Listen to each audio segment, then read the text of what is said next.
You don't belong here. 4 words. That's all it took for Lena Cross to destroy a man she'd never met. A CEO at 32, she wielded power like a scalpel, precise, cold, cutting. The quiet man with oil-stained hands, just another nobody cluttering her first-class cabin. She didn't see the scar on his forearm, didn't notice how his eyes tracked the horizon like a predator, didn't know that Ryan Mercer had once flown missions where a single mistake meant death. But the sky remembers what we forget, and sometimes it demands payment. Stay with me until the end. Hit that like button and comment your city below. I want to see how far this story travels. The Portland Executive Terminal smelled like expensive coffee and entitlement. Lena Cross stood at the floor-to-ceiling windows, watching ground crews prepare her company's Gulfstream G650. Her reflection stared back, immaculate charcoal suit, hair pulled into a razor-sharp bun, diamond studs that cost more than most people's cars. At 32, she'd built Crossair Solutions from a struggling charter service into a $70 million aviation consulting empire. She hadn't done it by being soft. Ms. Cross? Her assistant Jennifer appeared at her elbow, tablet extended. The Henderson contract is ready for your review. They've agreed to all terms. Lena scanned the document, her manicured fingers scrolling with practiced efficiency. Of course they did. They had no leverage, she signed with a flourish. Remind them the implementation timeline isn't negotiable. If they can't meet our standards, we'll find someone who can. Already done, Jennifer hesitated. Also, there's been a slight change to the passenger manifest. Lena's eyes narrowed. What kind of change? Mr. Holloway from maintenance needed to get to the Boise facility urgently. He approved adding one of the technicians to this flight since we had an empty seat. A technician? Lena's voice could have etched glass. On my flight? It's company policy to utilize empty seats for employee transport when... I know the policy, Jennifer. I wrote the policy. Lena turned back to the window, jaw tight. Fine, but he sits in the back and stays quiet. I have 3 hours of work to do, and I don't need some grease monkey making conversation.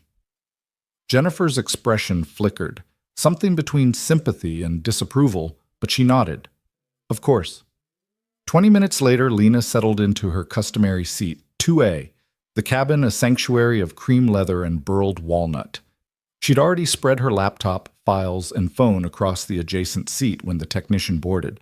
He moved quietly for a man his size, maybe 6'1", lean and weathered, wearing a company work shirt with R. Mercer stitched above the pocket.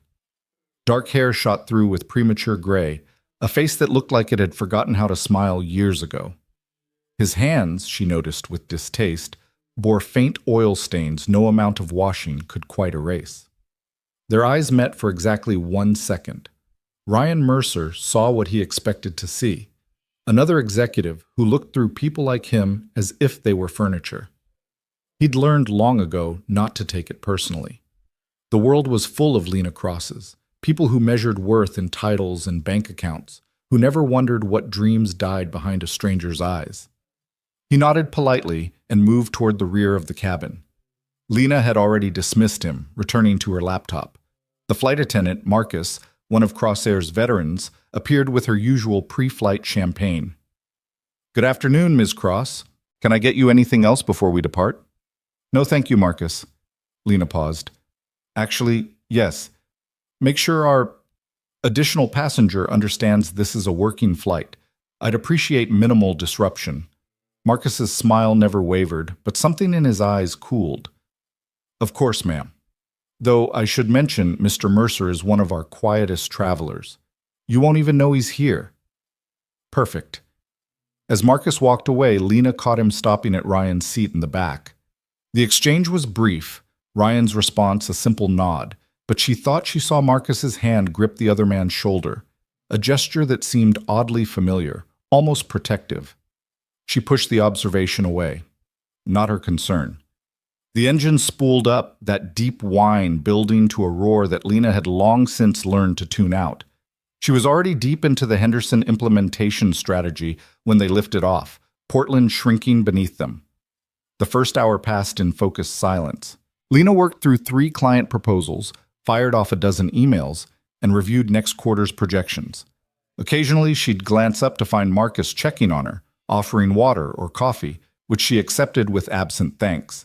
She never once looked toward the back of the plane. It wasn't until they hit the first pocket of turbulence over the Cascades that her attention shifted. The Gulf Stream bounced, not violently, but enough that her champagne flute rattled in its holder.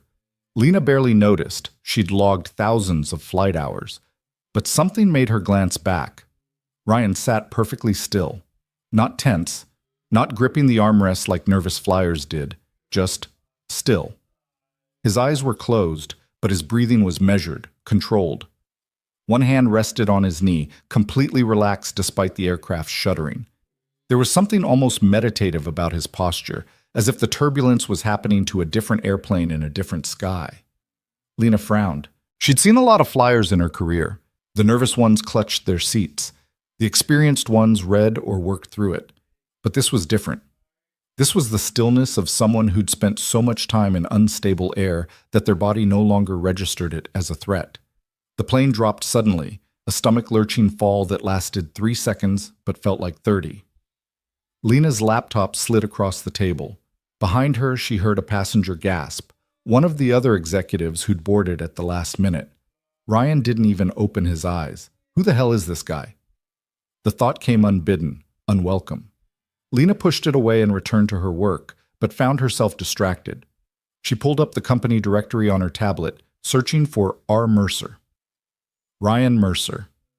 Maintenance Technician 2. Hired 14 months ago. Portland facility. Clearance.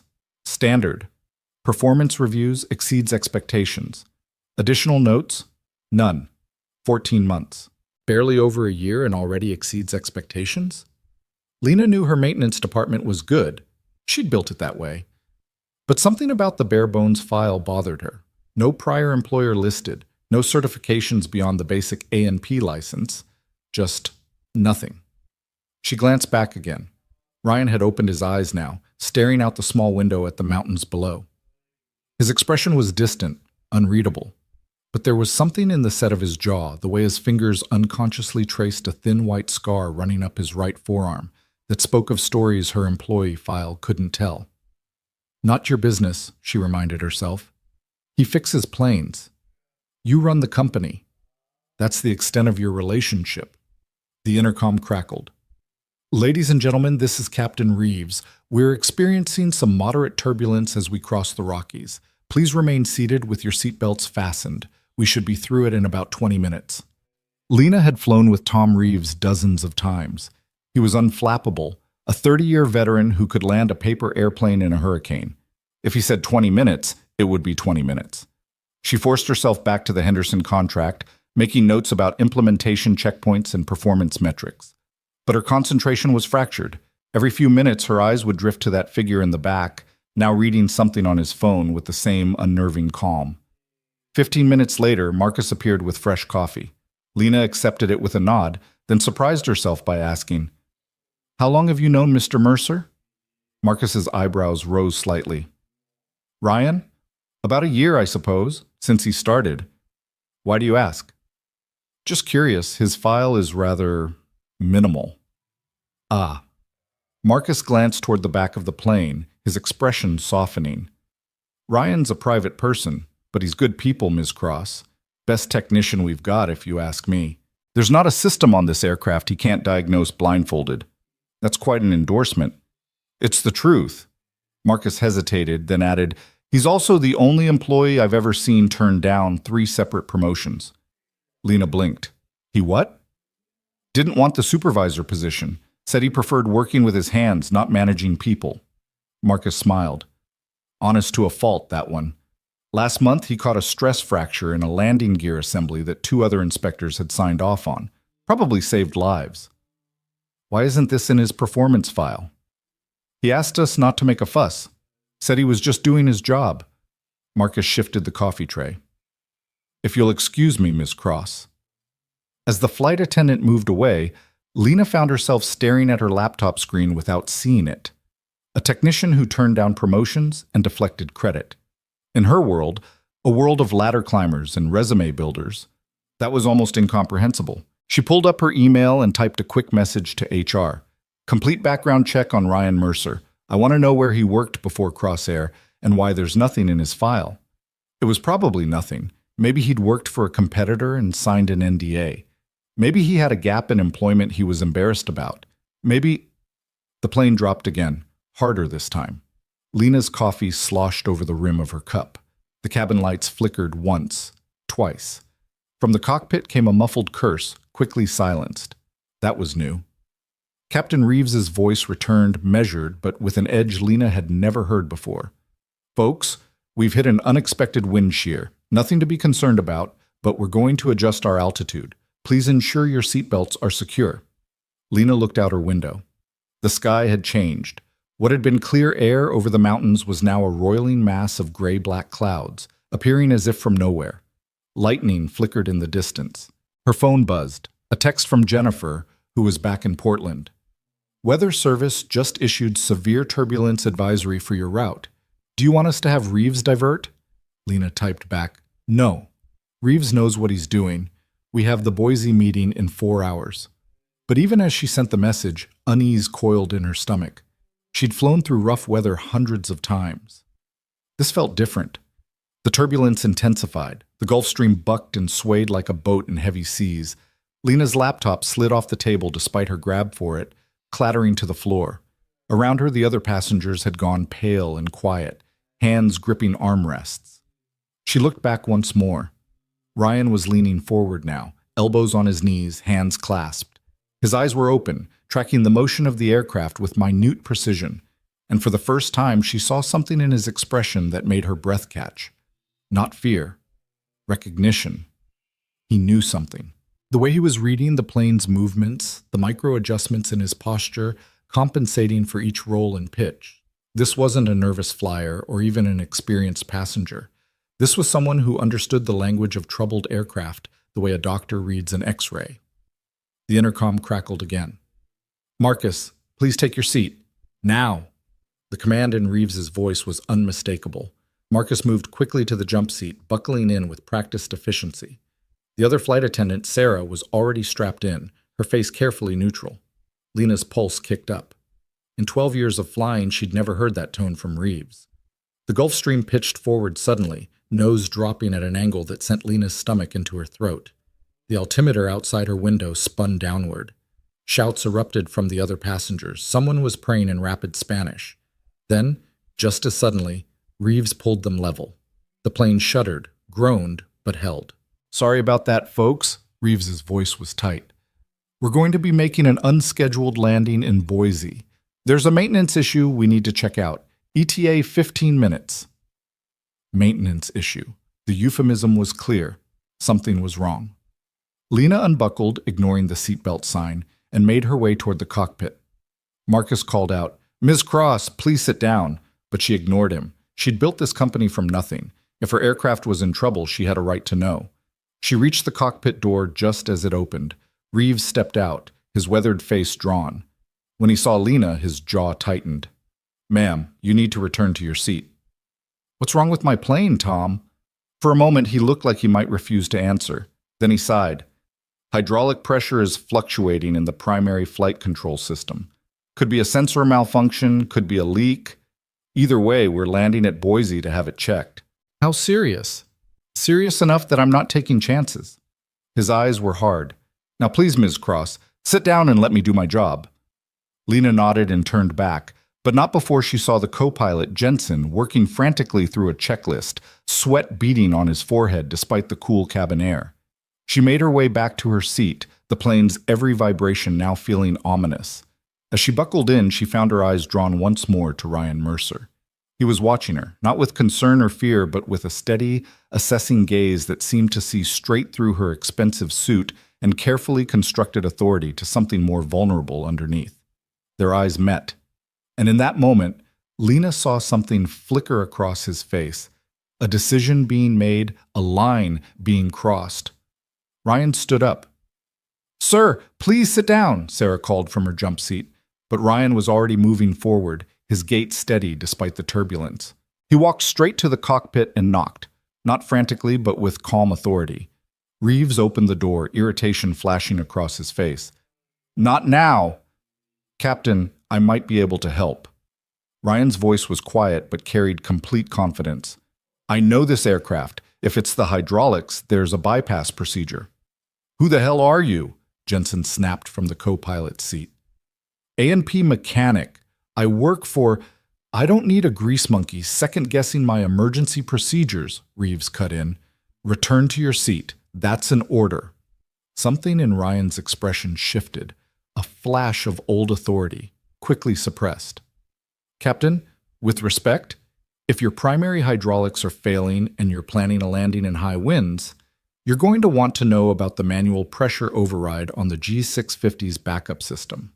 It's not in the standard emergency procedures because it was added in a service bulletin last year. I installed them on 3 of these aircraft myself. Reeves stared at him. You installed? He shook his head. Jensen, verify that. The co-pilot's fingers flew over his tablet. His eyes widened. He's right. Service Bulletin G650-27-4. Manual hydraulic pressure override. Jesus, I didn't even know this existed. Reeves's expression transformed. Can you walk us through it? Yes, sir. Then get in here. Reeves stepped back, then looked past Ryan to the cabin. Everyone else, stay in your seats and stay calm. We're going to be fine. The cockpit door closed. Lena sat frozen, her mind struggling to process what she'd just witnessed. The quiet technician with oil-stained hands had just walked into the cockpit of a failing aircraft like he owned it. And the captain, the unflappable Tom Reeves, had let him. Who the hell is Ryan Mercer? The next 15 minutes were the longest of Lena's life. The turbulence continued, the plane shaking like it wanted to tear itself apart.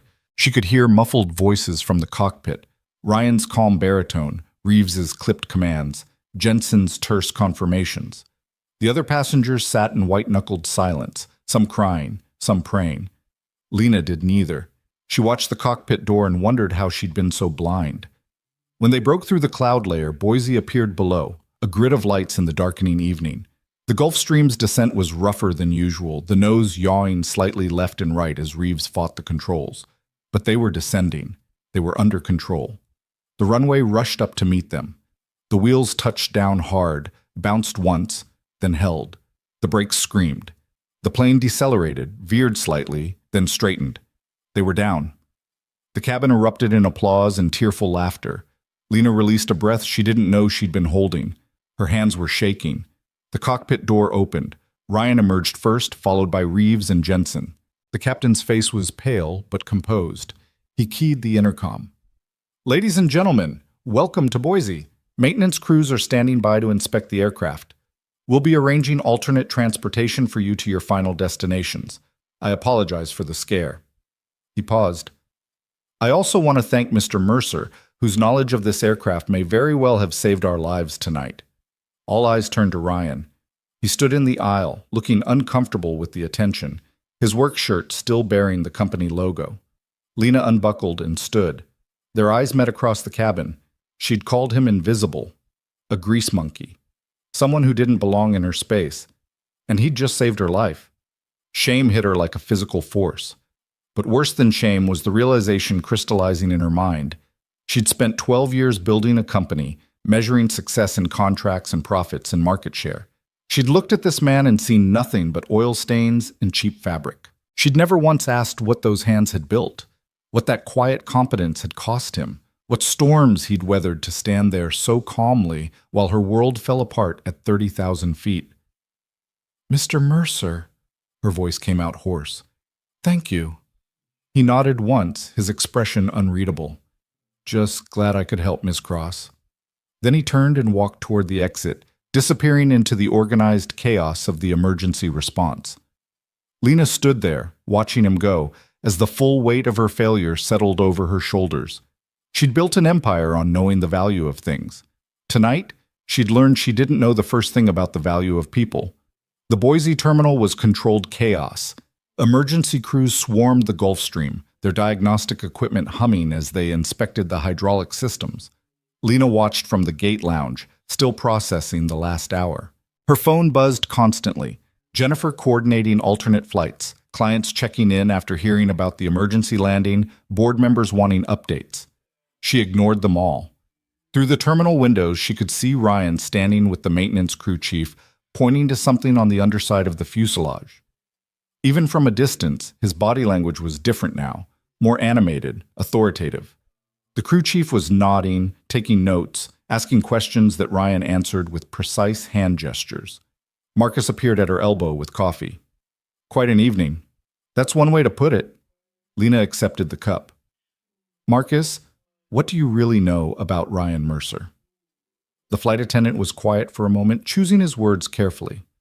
I know he showed up at our Portland facility 14 months ago with an A&P license and references that checked out.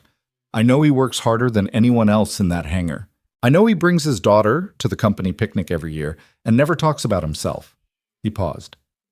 And I know that when he walked into that cockpit tonight, he moved like someone who'd done it 1,000 times before. You noticed that too. Hard not to. I've flown with a lot of pilots, Ms. Cross. Military, civilian, everything in between. Ryan Mercer moved like military. Lena's phone buzzed again. This time she looked. An email from HR marked urgent. Per your request, ran background check on Ryan Mercer. Results attached. Call me when you can. She opened the attachment. For a long moment, she just stared at the screen. Ryan James Mercer. Dobie, March 15th, 1987. Prior employment, United States Air Force, 2005 to 2019. Final rank, Captain. Specialty, F-16 fighter pilot. Decorations, Distinguished Flying Cross, Air Medal, 4, Purple Heart. Discharge, Medical Honorable Security Clearance, Secret, Inactive. There was more. Details about missions, flight hours, commendations, but Lena's eyes had stopped on 2 lines. Notable incident, Operation Guardian Eagle, 2019. Pilot extracted 6 civilians from hostile territory under heavy fire. Aircraft sustained critical damage. Co-pilot KIA. Subject sustained severe injuries, discharged following 8-month recovery. Current status. Single father, 1 dependent, daughter, age 7. No contact with military community. Declined veteran outreach services. The coffee cup trembled in Lena's hand. She'd dismissed a decorated combat pilot, a man who'd flown into hell to save strangers and lost his partner doing it. A father who'd chosen to work in obscurity rather than trade on his past. And tonight, when her aircraft was dying, he'd walked into that cockpit without hesitation because that's what he did. He saved people, even people who'd treated him like he was invisible. Ms. Cross, Marcus was looking at her with concern. Are you all right? Lena closed her phone and stood. Where is he? Still with the maintenance crew, I think. She walked out onto the tarmac, the evening air cold against her skin. The Gulfstream sat surrounded by work lights, its sleek fuselage looking somehow fragile now that she knew how close they'd come. Ryan was still there, crouched beside the landing gear with the crew chief. He looked up as she approached, surprise flickering across his face. Miss Cross, you shouldn't be out here without safety gear. I know who you are. The words came out harsher than she intended. I know what you were. Ryan stood slowly, his expression closing off. That's not who I am anymore. Why didn't you tell anyone? Why work as a technician when you could be... Could be what? There was no anger in his voice, just weariness. A pilot? I can't pass the medical exam. My left hand has permanent nerve damage from the crash. Some days I can barely feel my pinky finger. He held up his hand, showing the faint tremor she'd never noticed. The Air Force gave me a medical discharge and a pension I barely touch. I needed to work with my hands, something real, something that didn't require me to relive the worst day of my life every time someone asked about my service. I'm sorry, You didn't know. Nobody knows, and I prefer it that way. He glanced back at the plane. Look, I helped tonight because it needed doing. That doesn't change anything. Tomorrow I'll be back in the hangar, and you'll be closing deals. That's how this works. No? Lena shook her head. No, that's not how this works. Not anymore. Ryan frowned. Ryan, what do you mean? I mean, I built a company on the backs of people like you, and I never saw you. I measured value in all the wrong ways. She took a breath. I can't change what I said before the flight. I can't take back the way I looked at you, but I can do better. For the first time, something softened in his expression. Ms. Cross? Lena, please. Lena. He tested the name carefully. I don't need your apology. I've been invisible before. I'll be invisible again. It doesn't bother me like it used to. Well, it bothers me. She met his eyes. You saved our lives tonight. That matters. Maybe. Ryan looked up at the darkening sky. But tomorrow there'll be news cameras and questions, and I don't do well with that. So if it's all the same to you, I'd like to keep tonight quiet. Let Captain Reeves take the credit. He's the one who landed the plane. Because you showed him how to bypass the hydraulic failure. Because he's a good pilot who kept his head in a crisis. That's all the story needs to be. Ryan picked up his jacket. My daughter's with a sitter. I need to get home. Wait. Lena pulled out her phone. At least let me arrange a car. I've got a rental, but thank you. He started to walk away, then paused. For what it's worth, you're not wrong about how this works. You run the company. I fix the planes. That's probably how it should stay. He disappeared into the terminal before she could respond. Lena stood there on the tarmac, the cold seeping through her suit, watching the maintenance crew work under the harsh lights. Everything she'd built, the empire, the reputation, the carefully constructed image of success, suddenly felt hollow. She'd survived a crisis tonight. But Ryan Mercer had been surviving a crisis every day for 5 years, and she'd never noticed. The shame of that would stay with her long after the turbulence faded. But something else stayed with her too. The memory of how he'd moved in that cockpit, the quiet competence, the certainty of someone who'd faced worse and survived. Tomorrow, the world would call Captain Reeves a hero. Tonight, Lena knew the truth, and whether Ryan Mercer wanted it or not, that truth was going to change everything. The rental car's heater rattled as Ryan drove through the dark Idaho streets, his mind still in that cockpit, hands still feeling the phantom weight of controls he'd sworn he'd never touch again. The muscle memory had kicked in so fast it scared him. 13 months of oil changes and landing gear inspections, and it had taken exactly 3 seconds for his body to remember what it meant to fly a dying aircraft. His phone buzzed. He ignored it. It buzzed again. At the third buzz, he glanced at the screen. Captain Reeves. Ryan pulled into a gas station parking lot and answered. Sir? Don't sir me, Mercer. We're not in the service. Reeves's voice was rough with exhaustion. I just got off the phone with the NTSB. They're calling it a catastrophic hydraulic line failure. The backup system was compromised too, some kind of manufacturing defect that should never have made it past quality control. If you hadn't known about that manual override, he trailed off. We'd be having a very different conversation right now. Or no conversation at all. Ryan said nothing. There was nothing to say. They'd both seen enough close calls to know how thin the margin was between landing and crater. The media's already sniffing around, Reeves continued. They want the hero pilot story. I told them it was textbook emergency procedure, nothing special, but Jensen's got a big mouth and Marcus is too honest for his own good. Your name's going to come out. Tom, I can't. I know. I read your file after we landed, or the parts of it that aren't classified. A pause. Guardian Eagle. Jesus Christ, Ryan, I had no idea. The gas station's fluorescent lights buzzed overhead. Ryan watched a tired mother drag 2 kids out of a minivan, the mundane normalcy of it anchoring him. That's not who I am anymore. Maybe not, but it's who you were when it counted tonight. Reeves sighed. I'm putting you in for a commendation. At minimum, Crossair needs to know they've got a former fighter pilot working in their maintenance bay. Please don't. Why the hell not? Because I need this job, and I need it to be simple. Ryan's hand tightened on the phone. I've got a 7-year-old daughter who just started sleeping through the night without nightmares. I've got a life that doesn't involve reporters asking me how it felt to watch my wingman die. I just need to fix planes and go home. That's all I'm asking. The line went quiet for a long moment. All right, Reeves said finally. I'll keep it contained as much as I can, but Mercer, you saved a lot of lives tonight. That matters, whether you want it to or not. After he hung up, Ryan sat in the car watching his hands shake. It always happened after. Adrenaline crash, the medics had called it. He'd learned to ride it out, breathing slow and deep until his body remembered it was safe. His daughter. He needed to get home to Emma. The drive to his apartment took 40 minutes. It was nearly 9 when he pulled into the parking lot of the modest complex on Boise's east side. Mrs. Chen from 2B was watching Emma, same as always when he had to work late. She met him at the door, her weathered face creased with concern. "You look terrible," she said in her blunt way. "The news said there was emergency landing. Your plane." "Yeah, everyone's fine." She studied him with eyes that had seen too much history to be fooled by simple words. "Emma's asleep. She did homework, ate dinner, no trouble. You need tea?" "I'm okay, Mrs. Chen, thank you." "You're not okay, but you're stubborn." She patted his arm. She asked about her mother again tonight.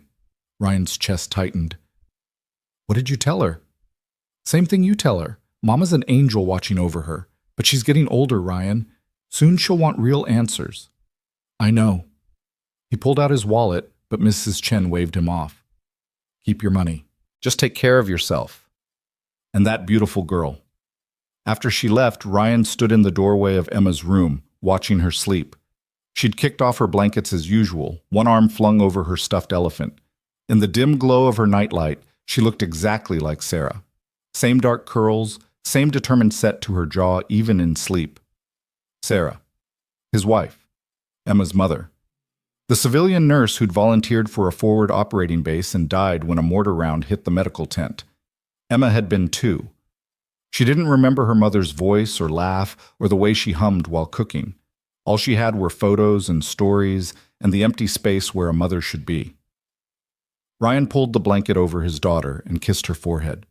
She stirred, mumbled something about elephants, then settled back into sleep. In his own room, he stripped off the work shirt and caught sight of himself in the mirror. The scar on his forearm was the visible one, jagged white line from a piece of shrapnel that had torn through the cockpit when his F-16 took that final hit. But there were others, the ones across his ribs from the emergency extraction, the surgical scars on his left hand where they'd rebuilt the crushed bones and damaged nerves, and the ones nobody could see. Those were the deepest. He lay in bed staring at the ceiling, knowing sleep wouldn't come easy. It never did after flying. His body remembered too much, the G-forces, the controlled violence of aerial combat, the split-second decisions that meant life or death. Tonight had brought it all back. The weight of the stick, the feel of an aircraft responding to his touch, the terrible clarity of emergency situations where there was no room for doubt. His phone buzzed again.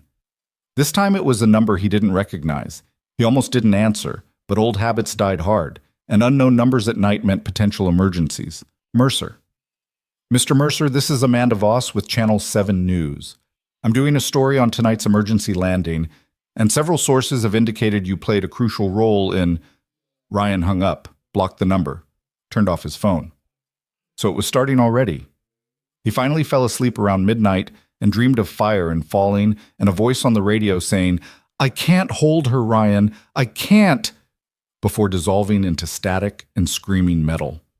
He woke at 5 a.m., drenched in sweat, Emma standing beside his bed with worried eyes. "Daddy, you were making scary sounds." Ryan pulled her into a hug, his heart still racing. "Just a bad dream, sweetheart. I'm okay." Was it about the planes? She was too perceptive, this kid, too aware of the shadows that crossed his face sometimes. "Yeah, but it's gone now. Want to make pancakes?" Her face lit up. "With chocolate chips? Is there any other kind?" They moved through their morning routine with practiced ease. Emma chattered about school, about how her friend Zoe had gotten in trouble for talking during math, about the field trip next week to the Science Museum. Ryan listened and responded and tried to ignore the tension knotting his shoulders. His phone, when he finally turned it on, showed 17 missed calls and twice as many messages. Most were reporters. A few were from Crossair's corporate office. One was from Lena Cross, sent at 2 a.m. "We need to talk, please." He deleted it. After dropping Emma at school, she kissed his cheek and ran off without looking back, secure in the rhythm of normal days. Ryan drove to the Portland facility. It was a 3-hour drive from Boise, which gave him plenty of time to think about whether he still had a job. The maintenance hangar was buzzing when he arrived. Word had spread fast. Danny, one of the younger techs, spotted him first. Holy shit, Ryan. Dude, you're famous. I'm really not. Are you kidding? Martinez just showed me the flight recorder data. The hydraulics were completely shot. If you hadn't... Danny? Ryan kept his voice level.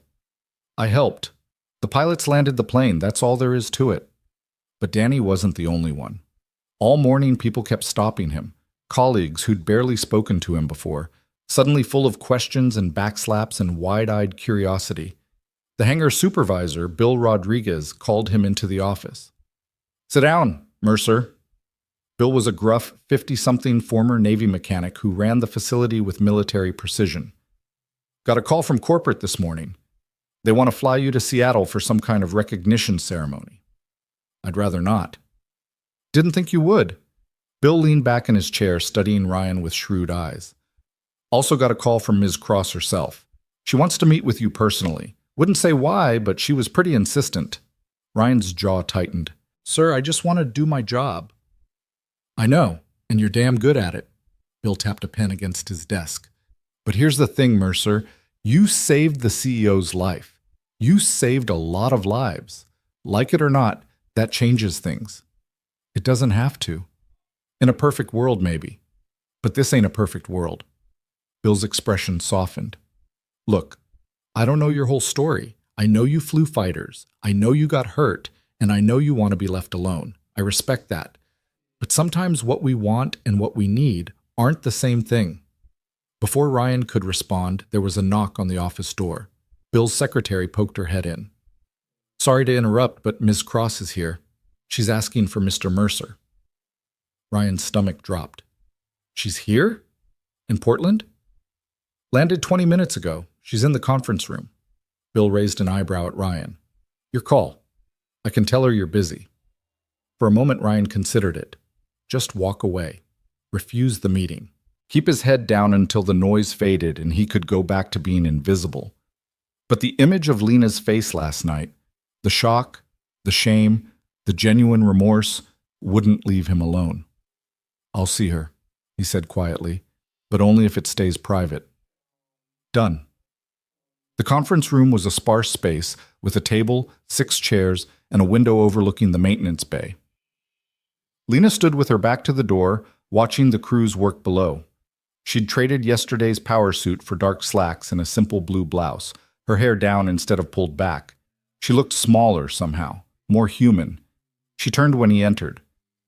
Thank you for seeing me. Ryan closed the door but didn't sit. You came a long way for a conversation. I owed you more than a phone call. She gestured to the chairs. Please, sit. He did, warily, keeping the table between them. Lena took a breath. I read your file. The real one. What happened during Operation Guardian Eagle? That file's supposed to be classified. I have security clearances for some of my government contracts. I made calls. She met his eyes. You and Captain Mitchell flew into a combat zone to extract 6 aid workers who'd been trapped when their convoy was ambushed. You were told to wait for backup. You went anyway. Ryan said nothing. The memory was right there, always right there. Sarah's voice on the satellite phone, terrified, saying they had maybe 10 minutes before the militants overran their position. The decision that wasn't really a decision at all. The extraction succeeded, Lena continued quietly, but your aircraft took heavy fire on the way out. Captain Mitchell, your wingman, was hit. You stayed with him, tried to talk him through an emergency landing, but his plane went down. You barely made it back yourself. You know the story. Why repeat it? Because I need you to understand that I know who you are now, what you sacrificed, what you lost. Moo. Her voice cracked slightly. One of those aid workers you saved was Sarah Mercer, your wife, Emma's mother. Ryan's hands clenched under the table. How did you... The mission reports, the casualty listings? Lena's eyes were bright. She died 3 months later in a mortar attack. You were stateside recovering from your injuries. You couldn't even attend her memorial service. Stop. The word came out harsh. Why are you doing this? Because yesterday I looked at you and saw a maintenance worker, someone beneath my notice. She leaned forward. But you're not that. You're a man who flew into hell to save people, including the woman you loved. A man who lost his career, his partner, his wife, and still gets up every morning to take care of his daughter and fix airplanes. You're a hero, Ryan, and I treated you like you were invisible. I am invisible. That's the point. Ryan stood abruptly. I don't want recognition. I don't want ceremonies or interviews or people looking at me like I'm special. I want to work in peace and raise my daughter without her seeing her father fall apart every time someone asks about the war. I understand. No, you don't. The words came out harder than he intended, but he was past caring. You understand success. You understand building empires and closing deals. But you don't understand what it's like to be the guy who survived when better people didn't. You don't understand waking up in the middle of the night because your 7-year-old is asking why she doesn't have a mommy like the other kids. You don't understand being so broken that the only thing keeping you functional is routine and simplicity and not thinking too hard about who you used to be. The silence that followed was heavy. Lena's face had gone pale. You're right, she said finally. I don't understand that, but I understand recognizing value too late. I understand realizing you've been measuring everything wrong. She stood, pulled a folder from her bag, and slid it across the table. This is a proposal. Hear me out before you say no. Ryan didn't touch the folder. What kind of proposal? Crossair Solutions has contracts with 3 airlines and 2 government agencies. We consult on safety protocols, maintenance standards, emergency procedures, but we're missing something crucial. Real operational insight from people who've actually lived through the worst-case scenarios. She tapped the folder. I want to create a new division, flight safety and emergency response training led by people with real experience. Former military pilots, test pilots, emergency responders, people who know what it means when the manual doesn't cover the situation you're in. And you want me to run it. I want you to help build it. Consulting position, your own hours, salary 3 times what you're making now. You'd work with training programs, review emergency protocols, maybe teach seminars. Nothing public unless you choose it. No media circuses. Just using what you know to help keep people safe. Ryan stared at the folder. Why? Because yesterday showed me I've been building this company on incomplete information. I need people who understand the human element. People who've faced real emergencies and know that textbooks don't save lives. Experience and instinct do. She paused. And because I think maybe you need this too. A way to use what you learned without having to fly again. A way to honor what you lost by making sure fewer people have to lose what you did. The words hit deeper than Ryan wanted to admit. He thought about Emma, about the conversation they'd have someday when she asked what her mother had died for. Thought about Captain Mitchell's family, about the weight of survivors' guilt that never quite lifted. I can't be your poster boy, he said quietly. I can't do press conferences or inspirational speeches. I'm not asking you to. I'm asking you to do what you did yesterday. Step in when it matters and help people survive. Lena's voice was earnest now, stripped of corporate polish. Look, maybe I'm wrong. Maybe this is a terrible idea and you'll be happier changing oil and replacing landing gear, but I don't think so. I think you're dying inside trying to be invisible when everything about you is built to lead and protect and save. Ryan closed his eyes, saw the cockpit again, felt the controls respond to his hands, remembered the surge of purpose that came from knowing exactly what needed to be done. It had terrified him. But underneath the fear was something else, something he'd thought was dead, a sense of meaning. I need to think about it, he said. Of course, take all the time you need. Lena pulled out a business card and wrote something on the back. That's my personal cell. Call me when you're ready to talk. Or if you're ready to tell me to go to hell, either way. She headed for the door, then paused. Ryan? Yesterday you said you're not who you used to be. Maybe that's true. But whoever you are now saved my life and the lives of 17 other people. That person matters, whether you believe it or not. After she left, Ryan sat alone in the conference room for a long time, staring at the folder. Finally, he opened it. The proposal was detailed, professional, and exactly what she'd described, but tucked in the back was something else, a handwritten note on Lena's personal stationery. I spent 12 years learning how to build a company. You spent 5 years learning how to survive. I think together we could build something that actually matters. Give me a chance to do better. Give yourself a chance to heal. L. Ryan folded the note carefully and put it in his pocket. He didn't call her that day, or the next. He went back to work, to the familiar rhythm of diagnostics and repairs and the comfortable anonymity of grease and metal.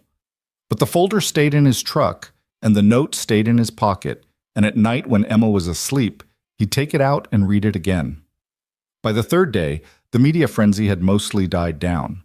Captain Reeves had given a press conference crediting expert teamwork and standard emergency protocols. Crosshair's PR team issued a statement praising their safety culture. Ryan's name appeared in exactly 2 news articles, buried in the details, easy to miss. He should have felt relieved. Instead, he felt restless. On Friday evening, Mrs. Chen came over to watch Emma while Ryan attended a parent-teacher conference at school. Emma's teacher, Ms. Rodriguez, was young and enthusiastic and clearly loved her job. "Emma's doing wonderfully," she said, showing Ryan samples of his daughter's work. "Her reading is above grade level and she's showing real aptitude for science, but—" She hesitated. "But what?" "She's very reserved. She has friends, but she keeps herself separate somehow, like she's afraid to fully engage." Ms. Rodriguez chose her words carefully. "I know she lost her mother very young, and I know you work hard to provide for her, but I wonder if she might benefit from, I don't know, seeing you more fully in the world? Right now, she sees Daddy, who works a lot and comes home tired. Maybe if she could see what you're capable of, what you've accomplished." The words echoed in Ryan's head all the way home. What was Emma learning from watching him shrink himself down, making his world smaller and smaller until it was just work and home and nothing else? That night, after putting Emma to bed, Ryan pulled out his phone and Lena's business card. She answered on the second ring. "Ryan? The proposal. I have conditions." He heard the smile in her voice. "I'm listening." "No media. No public appearances unless I agree to them. And I need flexible hours. Emma comes first, always." "Agreed. Anything else?" "Yeah." Ryan took a breath. "I want to meet the other people you're bringing into this division. I need to know they're serious, that this isn't just some PR stunt." "I haven't recruited anyone else yet. I was waiting to see if you'd say yes. You're the foundation, Ryan. I can't build this without you." The trust in those words, the weight of being essential rather than invisible, settled over him like a mantle he'd forgotten he used to wear. "Okay," he said quietly. "Let's do it." "Really?" "Really. But Lena, if this goes wrong, if it turns into a circus, or if it's not what you're selling, I'm out. No hard feelings, but I walk." "Understood. I'll have the contracts drawn up by Monday. We can—" She stopped. "Thank you, Ryan. You won't regret this." After hanging up, Ryan sat in the dark living room, his heart beating faster than it had in years, scared, uncertain, but also, for the first time since the crash, something like hopeful. He walked to Emma's room and stood in the doorway again, watching her sleep. When she woke up tomorrow, he'd still be the same dad who made pancakes and helped with homework. But maybe he could also start being the dad who showed her that surviving wasn't the same as living, that the broken pieces of a person could be reassembled into something new and still valuable. Through Emma's window, he could see the night sky, stars scattered across the darkness like navigation points. He'd spent so many years up there, trusting his life to instruments and instinct and the vast empty spaces between earth and heaven. Now he was trusting something harder, the possibility that his life could have purpose again. That the worst things that happened to him didn't have to be the end of his story. The sky had taken everything from him once. Maybe it was time to take something back. 3 months passed like water through fingers, fast enough to feel momentous, slow enough that Ryan sometimes wondered if he'd made a catastrophic mistake. The new division, officially named Flight Safety Operations, occupied a renovated section of Crosshair's Seattle headquarters. Ryan had insisted on keeping his apartment in Boise, commuting twice a week while maintaining his maintenance certification. Emma had adjusted better than he'd expected, proud to tell her friends that her daddy was teaching people how to be safe in airplanes, even if she didn't fully understand what that meant. Lena had kept every promise. No media circus. No forced spotlight. Just quiet, methodical work building something that mattered. They'd recruited carefully. Maria Santos, former Coast Guard helicopter pilot who'd flown rescue missions in conditions that would ground commercial aircraft. James Park, ex-Navy test pilot with a PhD in aeronautical engineering. Denise Crawford, retired air traffic controller who'd talked down 3 emergency landings during her career. Each of them carried the same weight Ryan did, the knowledge of what happened when everything went wrong, and the only thing standing between people and disaster was skill and nerve.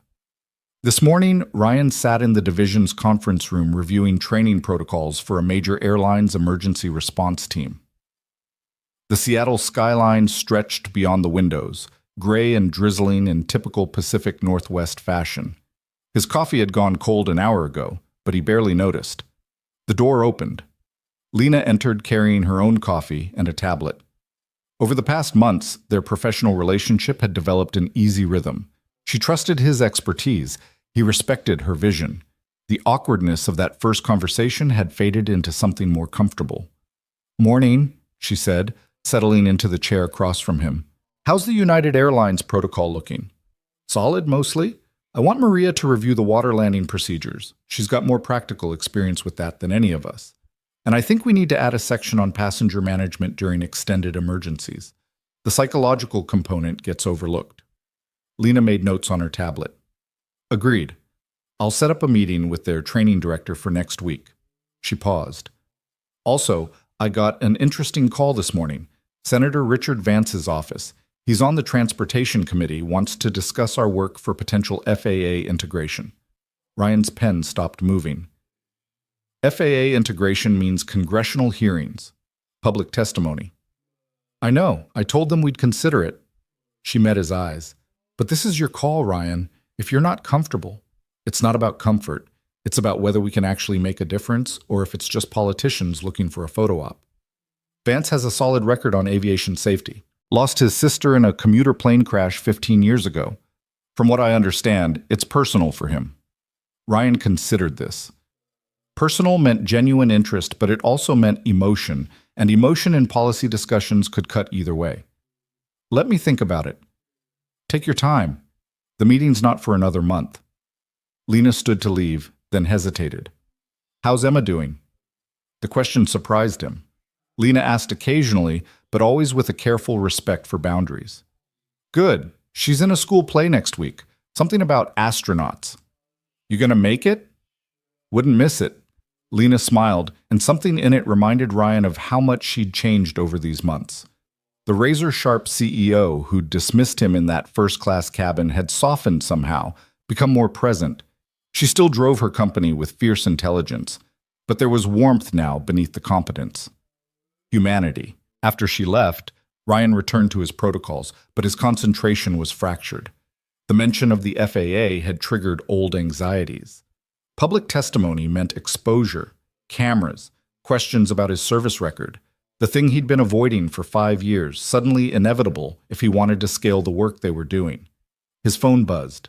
A text from Maria. "Conference room 2B, now, emergency." Ryan's blood went cold. Emergency in their context meant only one thing. He found Maria, James, and Denise gathered around a monitor showing a live news feed. The chyron read, "Breaking, passenger jet loses contact over North Pacific." "Transglobal Flight 8221, Maria said, without looking away from the screen. "Seattle to Tokyo, Boeing 737, lost radio contact 40 minutes ago. Last position was about 800 miles west of the coast." Ryan's mind immediately shifted into crisis mode. "Crew?" "Captain Amy Zhao, First Officer David Mendez, both solid pilots, good records, 312 passengers." "Weather in the area?" James pulled up a meteorological map. "Severe storm system, wind shear, heavy turbulence. They were trying to navigate around it when contact was lost." The news anchor was interviewing an aviation expert, speculation running wild. Equipment failure, possible structural damage. The word nobody wanted to say, crash.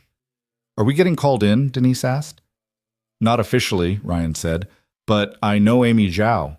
Flew with her brother in the Air Force. If there's anything we can do." His phone rang. "Lena." "You're watching?" she asked. "Yeah. Transglobal's CEO just called me. They want our team on standby."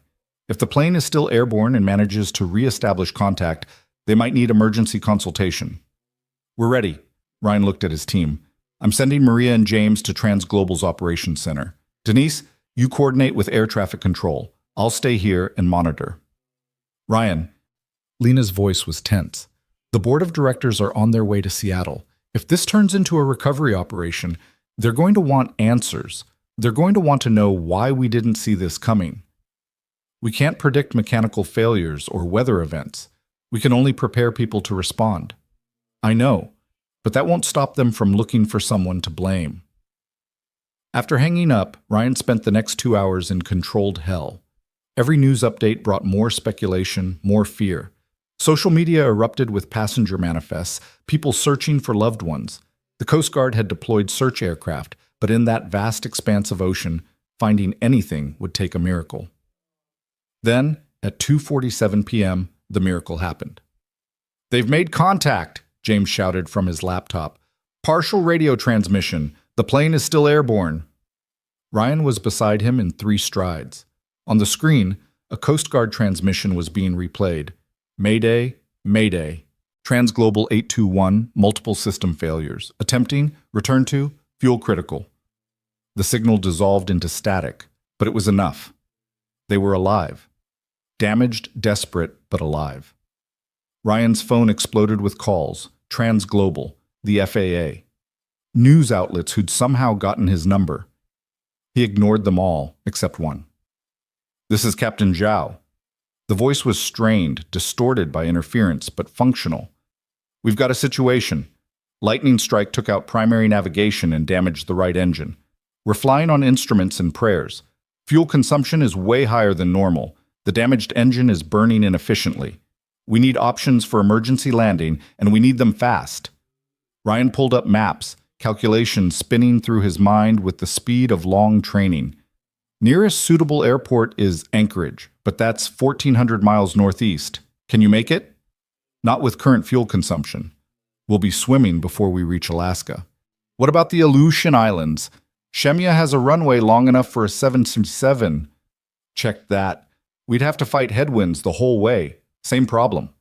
Ryan's mind raced through alternatives, each one worse than the last. Then it hit him. What if you didn't try to reach land? Static filled the line for 3 heartbeats. Say again? There's a protocol for controlled water landings.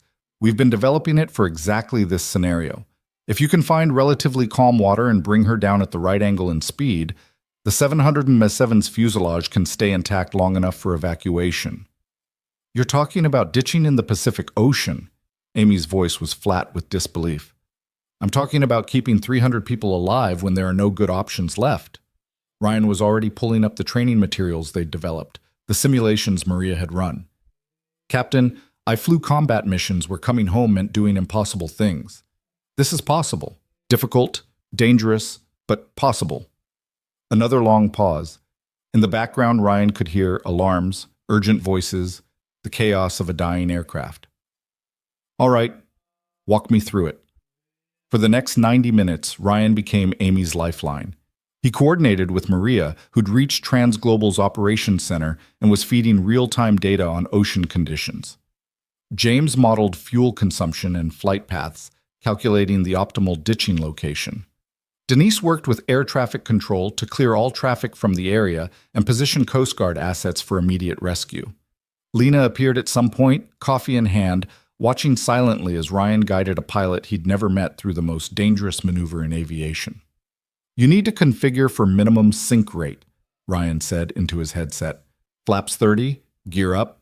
You want to touch down at exactly 120 knots. Any faster and you'll break apart, any slower and you'll stall." "Copy that. Current speed is 140, reducing." "How are the passengers?" "Scared. Flight attendants have them in brace positions. We've briefed on evacuation procedures." Amy's voice cracked slightly. "Ryan, some of these people have kids." "I know." He thought of Emma, of what it would mean if he were the one in that cockpit. "That's why you're going to bring them home. Listen to me, Amy. I've seen pilots do incredible things under worse conditions. You have the skill. You have the aircraft. All you need is the nerve. And I know you've got that." "How do you know?" Because you're still flying, because you're still fighting. That's all that matters. The final approach began at 4:23 p.m. Every news network in the world was broadcasting, though none of them had footage, just radar tracks and breathless commentary. Ryan had stopped noticing. His entire world had narrowed to Amy's voice, the data streams on his screen, and the mental calculations of angles and speeds, and the razor-thin margin between survival and catastrophe. "I have visual on the water," Amy reported. "Swells are about 8 feet. Is that manageable?" Ryan checked with Maria. She nodded grimly. "It's rough, but we've simulated worse. You want to land parallel to the swell direction to minimize impact." "Parallel to swells, understood. Altitude 2,000 feet, speed 130. "Too fast. You need to bleed off another 10 knots. Bleeding speed 125, 122. The entire operations center had gone silent. 30 people watching screens, holding their breath, as a massive aircraft descended toward the cold Pacific with 300 lives depending on a maneuver that existed mostly in theory. 500 feet, Amy said. Her voice had gone calm, the eerie calm of pilots who'd accepted the mission and let training override fear. 400, 300, speed 120, committing to landing. Ryan closed his eyes, but not in prayer, in visualization. He'd done this himself 1,000 times, bringing damaged aircraft down to surfaces that wanted to kill him. The skill never left, just waited dormant until the moment demanded it. 200 feet, flare initiated. 100, 50? The impact, when it came, could be heard even through the radio, a massive grinding crash as aluminum met water at 120 miles per hour, screaming, tearing metal.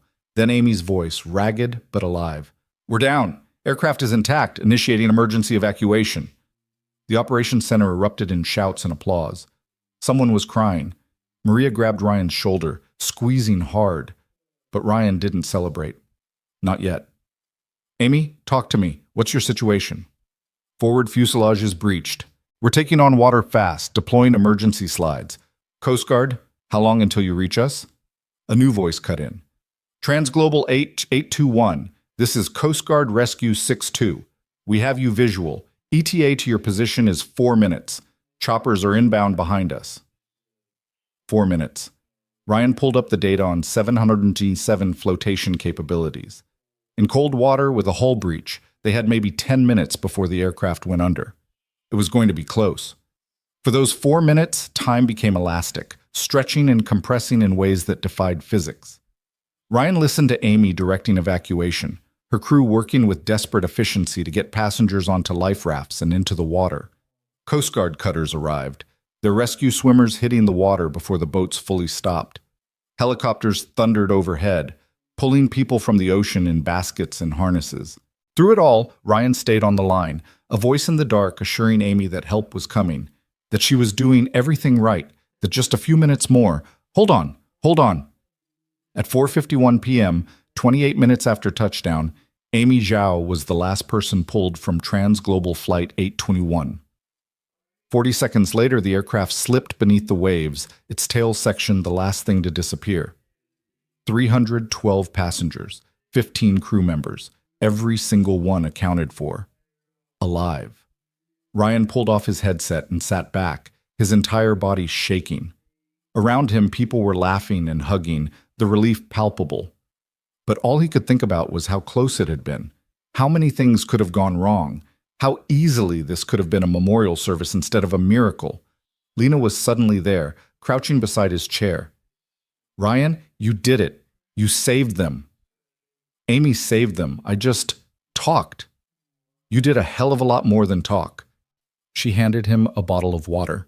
"The FAA is calling. So is the White House. This is going to be everywhere." And just like that, the cage he'd spent 5 years building around himself shattered completely. The media storm that followed made the Boise emergency landing look like a footnote. By the next morning, Ryan's face was on every news channel, his name trending worldwide. The story had everything: disaster, heroism, impossible odds overcome. Reporters camped outside his apartment.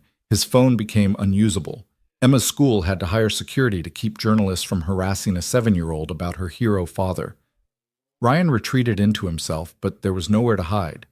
The world wanted answers, wanted interviews, wanted to touch the man who'd talked a dying plane out of the sky. Senator Vance's office called 6 times in one day. The president invited him to the White House.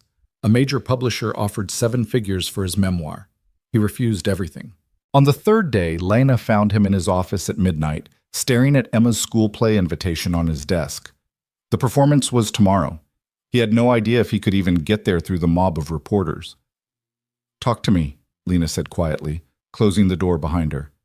"I can't do this. I can't be what they want me to be." "What do they want you to be?" "A hero. A symbol. Someone who makes them feel safe." Ryan's hands clenched. "But I'm not safe. I'm a guy who watched his best friend die because we made a choice to save people, and that choice had consequences. I'm a father who can barely hold it together some nights. I'm broken, Lena. Heroes aren't supposed to be broken." She was quiet for a long moment, then pulled up a chair beside him. "You know what I see when I look at you? Not a hero, a human being who keeps choosing to help people even when it costs him everything. That's not about being unbreakable. It's about breaking and still choosing to stand." "I don't want this attention. I never wanted it." "I know. But those 327 people on that plane, they wanted to live. And they're alive because you were willing to step up when it mattered." She reached over and tapped Emma's invitation. "She's going to see all this, the news coverage, the recognition. What do you want her to learn from it?" Ryan thought about Miss Rodriguez's words months ago, about Emma needing to see him fully in the world, about what it meant to survive versus what it meant to live. "I want her to learn that you don't have to be fearless to be brave," he said slowly. "That being scared is okay, as long as you don't let it stop you from doing what's right."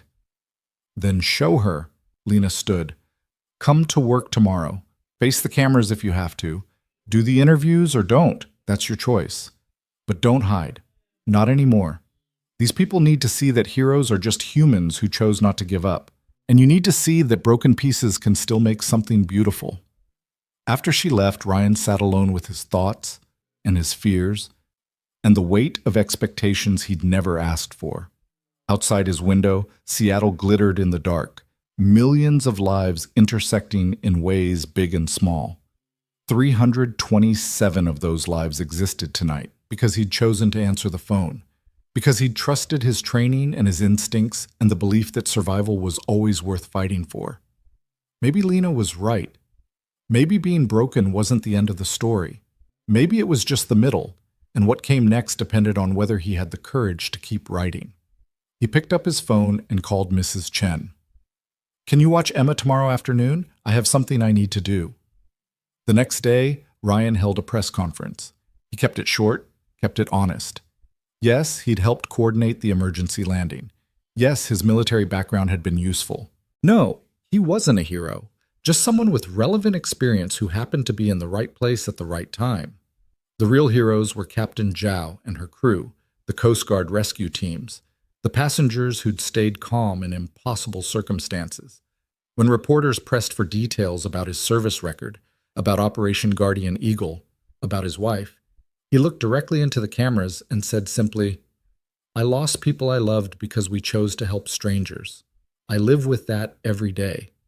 What happened this week reminded me that those choices still matter. That sometimes the worst things we survive teach us how to help others survive. That's all I have to say about it." He left the podium to shouted questions, but he'd said what needed saying. That evening, he sat in the front row of Emma's school auditorium, watching his daughter, dressed in a cardboard rocket ship, deliver her one line about exploring the stars. She was nervous, stumbling slightly over the words, but she got through it. And when it was over and she took her bow, her eyes found his in the crowd. The pride in her smile could have lit the universe. Afterward, in the parking lot, she grabbed his hand and said, "Daddy, everyone at school says you're famous now." "I'm not famous, sweetheart. I just did my job." "Miss Rodriguez says you saved a whole airplane full of people." Ryan knelt down so they were eye to eye. "A lot of people worked together to save that airplane. I was just one of them." "But you were brave." He thought about the shaking hands, the nightmares, the fear that never quite went away. Sometimes being brave just means being scared and doing it anyway. Emma considered this with the gravity only children could muster. Like when I was scared to be in the play, but I did it anyway? Exactly like that. Ryan pulled her into a hug. I'm so proud of you, Emma. Not because you were perfect, but because you tried. As they drove home through the Seattle traffic, Emma chattering about the play and her friends and whether they could get ice cream, Ryan felt something shift inside him. The weight was still there, the loss, the guilt, the scars. But for the first time in 5 years, it didn't feel crushing. It felt like ballast, something that kept him grounded instead of dragging him under. His phone buzzed with a text from Lena. Saw the press conference? Perfect. Also, Senator Vance wants to meet next week. Still your call. Ryan typed back. Set it up. Time to see if we can actually make a difference. The sky had broken him once, had taken his partner, his wife, his career. Had left him with scars that would never fully heal and a daughter who would grow up without the mother she deserved. But the sky had also given him purpose, had reminded him that survival meant more than just breathing, that the pieces of a broken life could be reassembled into something that still mattered. Flight 821 proved that. 327 people proved that. And maybe, just maybe, Emma would grow up knowing that her father wasn't perfect, wasn't fearless, wasn't unbreakable. But he never stopped trying to save people anyway. The week after Flight 821 felt like living in someone else's life. Ryan woke each morning to find his story retold in 100 different voices, each version sanding down the rough edges until he barely recognized himself.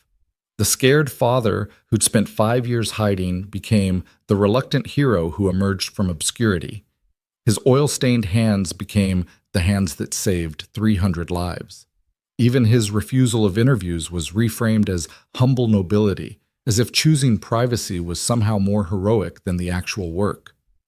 Captain Amy Zhao called him on Thursday.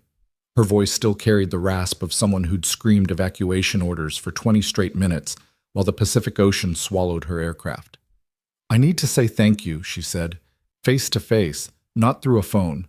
They met at a quiet coffee shop in downtown Seattle, chosen specifically because it was the kind of place where nobody looked up from their laptops long enough to recognize anyone. Amy arrived wearing civilian clothes and sunglasses despite the gray drizzle outside. She looked smaller than her voice had suggested, maybe 5'4", with graying hair pulled back and eyes that held the particular exhaustion of someone who'd stared down death and won by the thinnest margin. She sat down across from Ryan and just looked at him for a long moment. You sounded taller on the radio, she said finally. Ryan almost smiled. You sounded calmer. Yeah, well, training kicks in, you know. Doesn't mean the terror goes away, just means you can work through it. She wrapped her hands around her coffee cup like she was still trying to get warm. My first officer, David, he's got 3 kids. Keeps crying at random moments now. His wife says he wakes up in the middle of the night checking to make sure he's still breathing. That's normal. The delayed response. Sometimes the fear doesn't hit until you're safe enough to feel it. Amy studied him with the sharp assessment of someone trained to read situations quickly. You talk like you know. I do. The news mentioned you were Air Force, fighter pilot. They didn't say much else. Ryan took a sip of coffee, buying time. He'd gotten good at deflecting these conversations, but something about Amy's directness made the usual evasions feel dishonest. She'd earned truth by living through hell.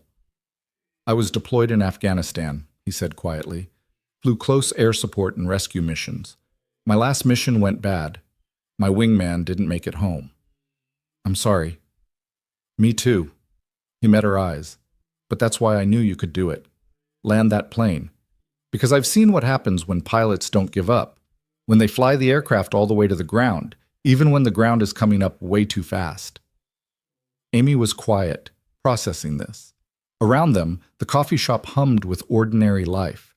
Students studying, couples talking, someone complaining about their boss. The mundane beauty of survival.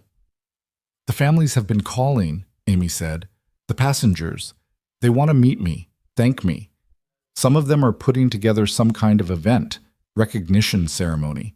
She grimaced. I don't know how to do that. Stand up in front of 300 people and accept gratitude for not killing them. So don't. What? Don't accept it alone. You had a crew. You had air traffic control, Coast Guard, support teams. Hell, you had passengers who stayed calm when everything in their bodies was screaming panic. Make it about all of them. Ryan leaned forward. The spotlight's going to find you whether you want it or not, Amy, but you get to choose what you do with it. She considered this, then nodded slowly. Will you come? To the ceremony? I know you hate the attention, but I think the families would want to meet you. The voice that kept them alive. Ryan's first instinct was to refuse, but he thought about what Lena had said, about choosing to stand instead of hide, about what Emma needed to see. When is it? 2 weeks. They're holding it at the Maritime Museum. Low-key, just families and crew. No media unless someone wants to talk to them. Amy's expression softened. I know what I'm asking, but you were in that cockpit with me, even if you were 1,000 miles away. You deserve to see the faces of the people who are alive because of you. Ryan agreed, even as his stomach tightened with dread. The media attention did eventually fade, as it always did when the next crisis demanded the world's shrinking attention span.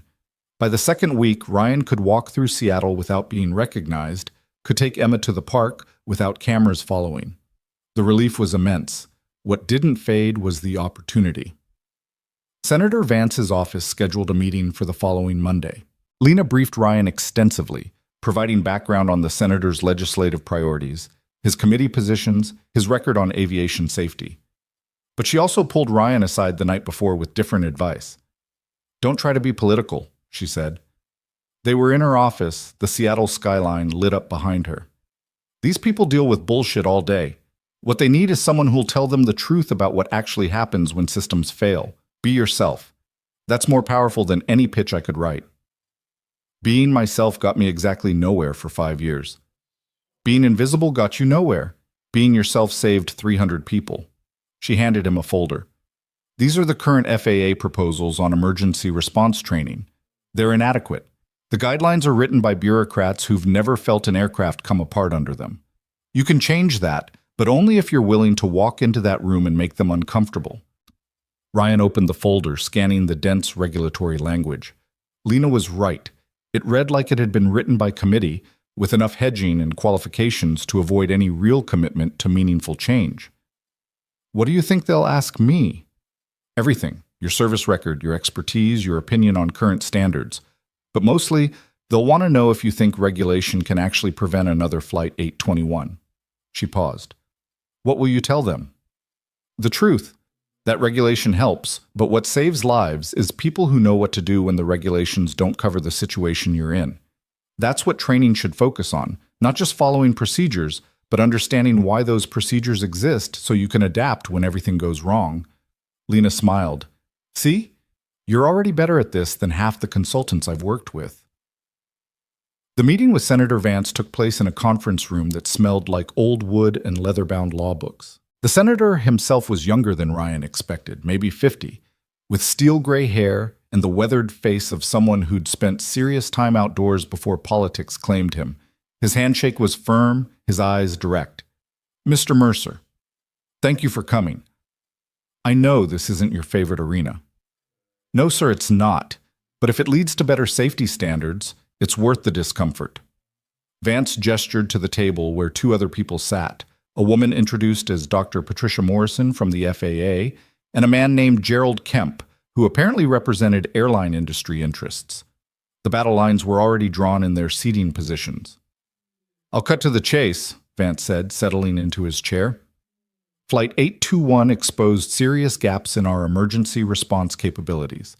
Dr. Morrison here believes current FAA guidelines are sufficient, and the incident was an outlier. Mr. Kemp believes additional training mandates would be prohibitively expensive for airlines. I believe they're both more concerned with covering their asses than with saving lives, but I try to remain diplomatic. He smiled without humor. I'm hoping you can provide some clarity. Dr. Morrison bristled. Senator, that's hardly fair. Fair would be asking the families of those 300 passengers if they think our current standards are adequate. Vance turned to Ryan. What's your assessment? Ryan had prepared for political dancing, for careful phrasing and diplomatic hedging. Instead, he found himself responding to the senator's directness with his own. The current guidelines assume emergencies follow predictable patterns, but real crises don't read the manual. Flight 821 survived because Captain Zhao had the judgment to recognize that standard procedures wouldn't work and the courage to trust guidance from someone outside her immediate chain of command. That kind of adaptive thinking isn't in the FAA handbook, and it can't be regulated into existence. It has to be trained. What kind of training? Dr. Morrison asked, her tone skeptical. Scenario-based? High stress? Using people who've actually lived through catastrophic failures to teach crews how to think, not just what to think. Ryan pulled out his tablet, showing simulation data his team had compiled. We ran scenarios with active pilots, gave them situations where standard procedures were compromised or unavailable. 70% failed to adapt quickly enough. The 30% who succeeded? They were all pilots with either military experience or prior emergency experience. They'd learned to improvise under pressure. Gerald Kemp leaned forward. Mr. Mercer, I don't doubt the value of advanced training, but the cost of implementing what you're describing across every commercial airline would run into hundreds of millions. That's not sustainable. You know what else isn't sustainable? Billion-dollar lawsuits after preventable crashes. Destroyed aircraft, lost lives. Ryan met his eyes steadily. I'm not suggesting every pilot needs combat training. I'm suggesting we stop treating emergency procedures like a checklist and start treating them like a mindset. That doesn't require massive infrastructure. It requires good instructors and realistic scenarios. Vance was making notes. How does your division at Crossair approach this? For the next hour, Ryan walked them through flight safety operations methodology, the use of veteran pilots as instructors, the psychological components of crisis management, the importance of crew resource management when leadership structures broke down. He showed them data, presented case studies, and spoke with the quiet authority of someone who'd earned expertise through survival. Dr. Morrison asked sharp questions, probing for weaknesses. Kemp kept circling back to costs, but Vance listened with the intensity of someone genuinely trying to understand, occasionally asking questions that suggested he'd done his homework. Finally, the senator sat back. Mr. Mercer, let me be blunt. I'm planning to introduce legislation that would mandate enhanced emergency response training for all commercial pilots. The FAA will fight it because it challenges their existing guidelines. The airlines will fight it because it costs money. I'll need expert testimony to make the case. He paused. Would you be willing to testify before the Transportation Committee? Ryan's throat tightened. Congressional testimony meant C-SPAN cameras, official transcripts. His words entered into the permanent record. It meant exposure at a level that would make the Flight 821 media circus look trivial. But it also meant the possibility of actually changing things, of taking the worst moments of his life and using them to prevent others from experiencing the same loss. Yes, he said. I'll testify. Vance smiled for the first time since the meeting started. Good. I'll have my staff coordinate with you on scheduling. Fair warning, it won't be pleasant. You'll be questioned by people who've never flown anything more complex than a helicopter tour over the Grand Canyon, and they'll act like they know better than you. You'll need patience. I spent years in the military, Senator. I'm familiar with being questioned by people who don't know what they're talking about. Vance laughed, a genuine sound that seemed to surprise everyone in the room. I think we're going to get along just fine, Mr. Mercer. As Ryan left the building, Lena was waiting in her car. She'd insisted on driving him, sensing he'd need someone to decompress with afterward. How'd it go? She asked as he climbed in. I committed to congressional testimony. She pulled into traffic, processing this. How do you feel about that? Terrified, but it's the right thing. He looked out the window at the government building sliding past. Vance is serious. He actually wants to change things, not just score political points. Those are rare in this town. His sister died in a plane crash. He told me about it afterward, off the record. She was 23, coming home from college for Christmas. Commuter flight went down in bad weather. The pilot was experienced but had never trained for severe icing conditions. Vance said if someone had taught that pilot how to recognize the danger signs earlier, she might still be alive.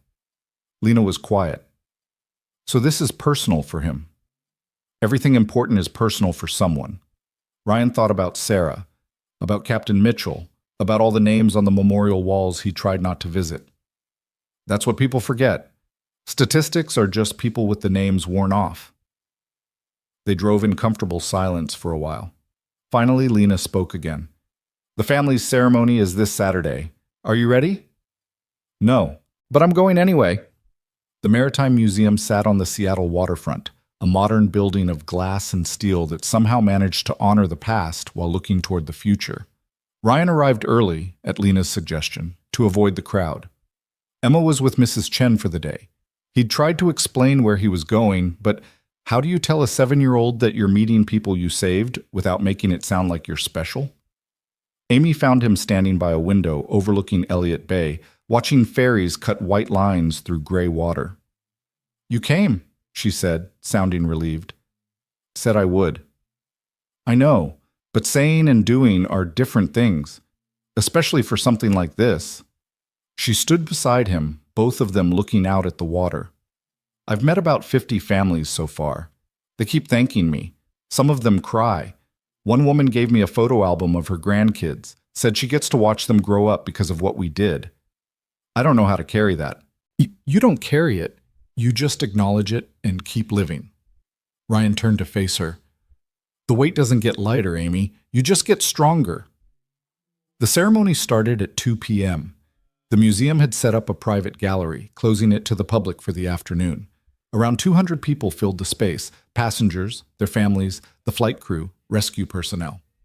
Ryan stood in the back, hoping to remain unnoticed, but Amy had other plans. When she gave her remarks, she called him forward. There's someone here who needs to be recognized, she said, her voice carrying through the quiet space. Ryan Mercer never got on our plane. He was 1,000 miles away. But when we needed help, he was there, his voice in my headset guiding me through procedures I'd never even heard of, keeping me calm when everything was falling apart. If you want to thank someone for being alive today, thank him. 300 faces turned toward Ryan. The applause started slowly, then built into something overwhelming. People were standing, some crying, reaching out to touch his hand as he made his way to the front. An elderly man gripped his shoulder and said, "You saved my daughter." A young mother held up a baby, maybe 6 months old, and said, "She gets to know her father because of you." Ryan stood at the front of the room, these strangers' gratitude washing over him like a tide, and felt something crack open inside. For 5 years, he'd carried guilt like armor, convinced that survivor's remorse was the price of breath, that living when others died meant owing an unpayable debt. But these people, they were alive. Not because he was perfect or fearless or unbroken, because when it mattered, he'd chosen to help instead of hide. When Amy handed him the microphone, his hands were shaking. "I'm not good at speeches," he started. "I'm better with aircraft systems than people. But I want you to understand something. What happened with Flight 821 wasn't about one person being heroic. It was about a lot of people doing their jobs under impossible circumstances. Captain Zhao and her crew kept that plane in the air. The Coast Guard pulled you from the ocean. Air traffic control cleared the way.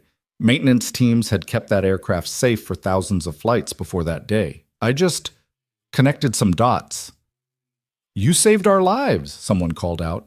Ryan shook his head. "You saved your own lives by staying calm, by trusting your crew, by helping each other evacuate in freezing water when everything in your body was screaming panic. That's the real heroism, not the dramatic stuff. The quiet choice to keep going when giving up would be easier." He handed the microphone back to Amy and tried to retreat, but the families wouldn't let him. They surrounded him, shaking hands, hugging, sharing stories.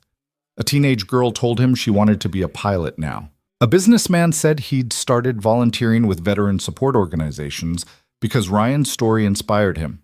An older woman simply held his hand and cried, unable to speak through her gratitude. Lena found him 2 hours later, emotionally exhausted but somehow lighter. She didn't ask if he was okay. She knew him well enough by now to read the complicated mix of emotions on his face. "Ready to go?" she asked. "Yeah, I think so." As they walked to her car, Ryan looked back at the museum. Through the windows, he could see the families still gathered, still talking, still celebrating the gift of continued existence. 327 people whose futures had almost ended in the Pacific Ocean, 327 sets of dreams and hopes and ordinary days that almost never happened. Thank you, he said to Lena. For what? For seeing something in me I'd forgotten was there, for pushing me when I wanted to stay invisible, for, he struggled for the words, for reminding me that broken doesn't mean useless. Lena smiled, but there was something complicated in it. You're welcome. But Ryan? You did that yourself. I just held the door open. You're the one who chose to walk through it. That night, after Emma was asleep, Ryan stood in his apartment looking at the things that defined his life. The photos of Sarah, forever young and smiling. Emma's school drawings covering the refrigerator. His Air Force memorabilia packed in boxes in the closet where he didn't have to see it every day. The maintenance manuals and technical journals that had become his refuge. 5 years of making himself smaller. Of choosing safety over significance. Of believing that the best he could do was survive without causing more damage. But the past months had taught him something different. That survival without purpose was just slow dying. That the scars he carried didn't disqualify him from making a difference. They were exactly what qualified him. That Emma deserved to see a father who chose courage over comfort, even when courage meant standing in front of strangers and accepting their gratitude for simply doing what needed to be done. He pulled out his phone and texted Lena. Tell Senator Vance I'm ready. Let's change some things. Her response came immediately. Already scheduled. Committee hearing is in 3 weeks. And Ryan, I'm proud of you. 3 words that shouldn't have mattered so much, but did. Because for the first time in 5 years, Ryan was starting to be proud of himself too. Not for being perfect or fearless, not for being unbroken or unmarred by loss, but for choosing every single day to stand back up. To use what he'd learned in the worst moments of his life to help others avoid the same fate. To show his daughter that strength wasn't the absence of fear, but the decision to act despite it. The sky had taken everything from him once. But he was taking something back. Not revenge, not reclamation of what was lost, but something new. Purpose. Connection. The understanding that his story wasn't over just because the hardest chapters had been written. Outside his window, Seattle glowed in the darkness, millions of lights marking millions of lives, each one carrying their own weight, their own losses, their own choices about what to do with the broken pieces. Ryan was finally ready to do something meaningful with his, and 327 people were alive to see him try. The 3 weeks before the congressional hearing passed in a blur of preparation and doubt. Ryan spent his days drilling with Lena and her team, anticipating hostile questions, learning the political landscape of aviation safety reform. His nights were different. Those belonged to Emma, to normalcy, to the careful balance of being a father who was slowly becoming something more than just a survivor. One evening, a week before the hearing, Emma looked up from her homework with that particular expression that meant she'd been thinking about something serious. Daddy, why do people keep calling you a hero? Ryan set down the dish he was washing. They'd been avoiding this conversation, but Emma was too smart to be put off forever. He sat down beside her at the kitchen table. Because I helped some people who were in trouble. But you help people all the time. You fix airplanes so they're safe. That's true. But this was different. These people were in danger right then, and I knew how to help them. Emma considered this, her young face serious. Were you scared? The question hit him harder than any congressional inquiry ever could. He could lie, could tell her that heroes weren't afraid, could perpetuate the myth that courage meant the absence of fear, but she deserved better. Yeah, sweetheart, I was terrified. But you helped them anyway? I did. Like when I was scared to be in the school play, but I did it anyway? Ryan smiled, remembering his own words to her that night. Exactly like that. Being brave doesn't mean you're not scared. It means you do the right thing even when you are. Emma nodded slowly, processing this with the earnest concentration she brought to all important matters. Is that what Mommy did? When she went to help people in the war? The question stole his breath. They'd told Emma the basics, that her mother had been a nurse, that she'd died helping injured people, that she'd been brave and kind. But they'd never discussed the choice Sarah made, the conscious decision to volunteer for a forward operating base despite the danger. Yes, Ryan said quietly. Your mom was scared too, but she knew people needed help and she was good at helping, so she went. Do you miss her? Every single day. Me too, even though I don't really remember her. Emma's eyes were bright with tears she was trying not to shed. Is it okay that I don't remember? Ryan pulled her into his arms, his own eyes burning. It's okay, baby. You were so little. But you know what? You're a lot like her. You're kind and brave, and you care about people. That's her legacy. That's what she left behind. Emma cried then, the kind of cleansing tears that came from releasing something long held in. Ryan held her and let his own tears fall, mourning all the moments Sarah would miss, all the conversations she'd never have with this incredible little human they'd created together. When Emma finally pulled back, wiping her eyes, she said something that nearly broke him. I'm glad you're helping people, Daddy. I think it makes Mommy happy, wherever she is. That night, after Emma fell asleep, Ryan pulled out the box from his closet, the one he hadn't opened in 5 years. Inside were his Air Force memorabilia, flight logs, photographs from deployments, medals he'd never displayed. At the bottom was a letter, sealed in an envelope marked, "To Ryan, if the worst happens." Sarah had written it before her first deployment. He'd never opened it, couldn't bear to, because opening it would make her death feel final in a way that even the funeral hadn't. His hand shook as he broke the seal. The handwriting was unmistakably hers, looping and optimistic, even discussing her possible death. My darling Ryan, it began, if you're reading this, I didn't make it home. I'm so sorry. Sorry for leaving you, for leaving our beautiful Emma, for all the moments we won't get to share. But I'm not sorry for going. You understand that, don't you? We both chose professions where helping people sometimes means putting ourselves at risk. That's not noble or heroic. It's just who we are. We're the people who can't walk away when others need help. I fell in love with you because you flew into danger to save people you'd never met. Don't let losing me change that about you. The world needs people who choose courage. Emma needs to see that in you. And I need you to promise me something. If I don't come home, you'll live. Not just survive, but really live. Find purpose, find joy. Show our daughter that loss doesn't have to mean the end of everything good. I love you more than words can say. But love doesn't mean holding on to grief forever. It means honoring what we had by continuing to be the man I fell in love with, the one who flies toward trouble instead of away from it. Take care of our girl. Tell her about me. And please, please don't let my death make you afraid to live fully. All my love, always, Sarah. Ryan read the letter 3 times, tears streaming down his face. For 5 years, he'd been convinced that honoring Sarah meant carrying guilt, meant making himself smaller, meant never risking anything again because he'd already lost too much. But she'd known him better than that. She'd known that the man she loved couldn't survive in a cage of his own making. That purpose wasn't optional for people like them. It was oxygen. He folded the letter carefully and placed it in his wallet, next to Emma's latest school photo.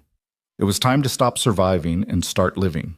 The congressional hearing took place in a wood-paneled room that smelled of old money and older grudges. Ryan sat at the witness table, a microphone in front of him, facing a semicircle of senators who ranged from genuinely interested to openly hostile. Senator Vance made the introductions, outlining Ryan's background and the purpose of the hearing. Then the questions began. Senator Patricia Kimball from Texas started friendly. Mr. Mercer, thank you for your service to our country, both in the military and in civilian aviation. Can you explain for the committee why current FAA emergency response training is insufficient? Ryan had rehearsed this answer a dozen times, but when he spoke, he abandoned the script. Senator, I can tell you what the manual says to do when an aircraft loses hydraulics.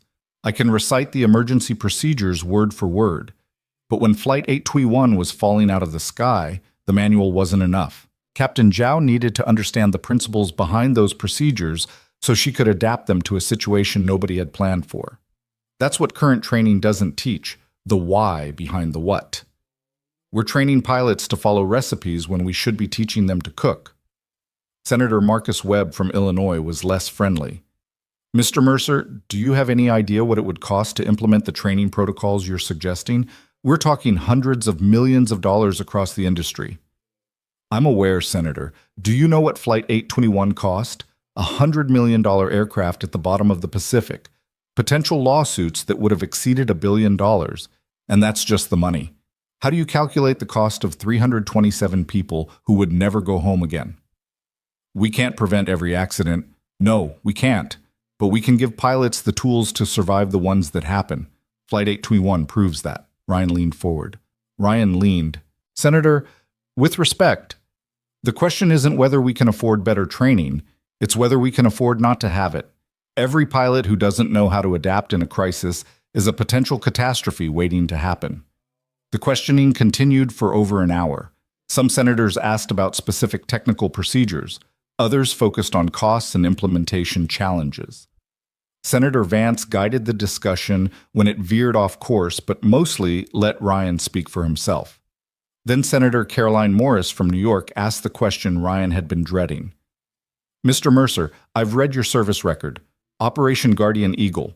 You and Captain Mitchell flew an unauthorized mission into a combat zone to extract civilians. Your aircraft was severely damaged. Captain Mitchell was killed. You were medically discharged. Some might say that incident demonstrates poor judgment rather than heroism. What makes you qualified to train commercial pilots when your own decision-making led to a military casualty? The room went silent. Ryan felt the familiar weight of guilt settle over his shoulders, heard Captain Mitchell's last words on the radio, saw the fireball that used to be his wingman's F-16. Lena, sitting in the gallery behind him, leaned forward. He could feel her support even without looking. Ryan took a breath and met Senator Morris's eyes. You're right, Senator. We flew an unauthorized mission. We knew it was dangerous. We knew we might not make it back. He paused. One of those civilians we extracted was my wife, Sarah. She was a volunteer nurse who'd been caught in an ambush. But that's not why we went. We went because 6 people were about to be executed by militants, and we had the capability to save them. Captain Mitchell and I discussed the risks. We made our choice with full knowledge of the consequences. And your wingman died because of that choice. Yes, ma'am, he did. I carry that every single day. But those 6 people lived. They went home to their families. One of them was a doctor who's now running a clinic in rural Afghanistan. Another started a foundation to support refugee children. My wife got 3 more months of life, enough time to hold our daughter and tell her she loved her before a mortar attack took her away. His voice cracked, but he pushed through. Was it worth it? Ask those 6 people. Ask their families. Ask my daughter if her mother's choice to help others mattered. But you're traumatized by that experience. You were discharged. You struggled with PTSD. You hid for 5 years. How does that make you a role model for handling crisis situations? Ryan felt anger flash through him, hot and sharp. Senator, I'm not here to be a role model. I'm here to teach people how to survive when everything goes wrong, and I'm qualified because I know what that costs. Yes, I have scars. Yes, I struggled.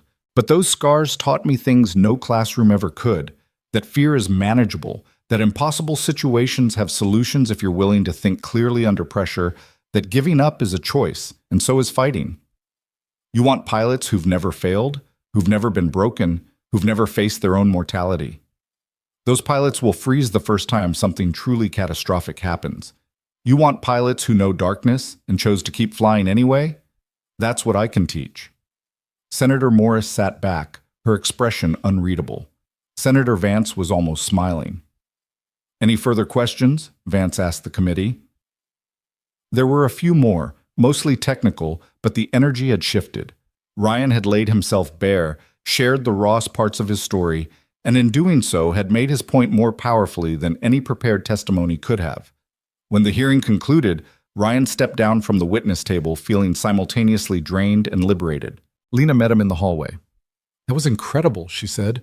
The way you handled Morris, I almost lost it. No, you used it. You showed them that expertise isn't about being perfect. It's about learning from failure. She gripped his arm. Ryan, you just changed the conversation. Whether the legislation passes or not, you made them see this differently. Over the next week, Ryan's testimony went viral. Not the sanitized highlight reel, but the raw, emotional response to Senator Morris. News outlets played it repeatedly. Veterans groups praised his honesty about PTSD. Aviation experts called it the most compelling argument for training reform they'd heard. Even Senator Morris issued a statement saying she'd been impressed by his candor and was reconsidering her position. But the response that mattered most came from a different source. 10 days after the hearing, Ryan received a letter forwarded from Crossair's corporate office. The return address was simply the Mitchell family. Inside was a photograph of Captain Jason Mitchell in his flight suit, smiling at the camera with the easy confidence of someone who'd never doubted his place in the sky. Below it was a handwritten note from his widow, Karen. Mr. Mercer, I watched your testimony. For 8 years, I've struggled with whether Jason's death meant something or if he just died for nothing. Your words gave me an answer I didn't know I needed. He died doing what he believed in, saving people who needed help. So did your wife. And you've honored both of them by continuing that mission in a different way. Thank you for finally speaking the truth about that day. Thank you for surviving when he didn't. And thank you for using that survival to make a difference. Jason would be proud. I know I am. With deep respect, Karen Mitchell, Ryan cried, reading it. Great heaving sobs that emptied out years of survivor's guilt and self-recrimination. Emma found him and climbed into his lap without asking why, just holding on until the storm passed. It's okay, Daddy, she whispered. It's okay to be sad. I know, baby. These are good tears, healing tears. Like when you clean out a cut so it can get better? Exactly like that. 6 weeks after the hearing, Senator Vance's aviation safety reform bill passed committee with bipartisan support. It wouldn't solve everything. Bureaucracy moved slowly, implementation would take years. But it was a start. The legislation mandated enhanced crisis training for commercial pilots, incorporated real-world emergency scenarios into certification requirements, and established a grant program to support veteran pilot involvement in training programs. Crossair's Flight Safety Operations Division was specifically cited as a model for the kind of practical expertise the FAA should integrate into its standards. Lena called Ryan into her office the day the bill passed.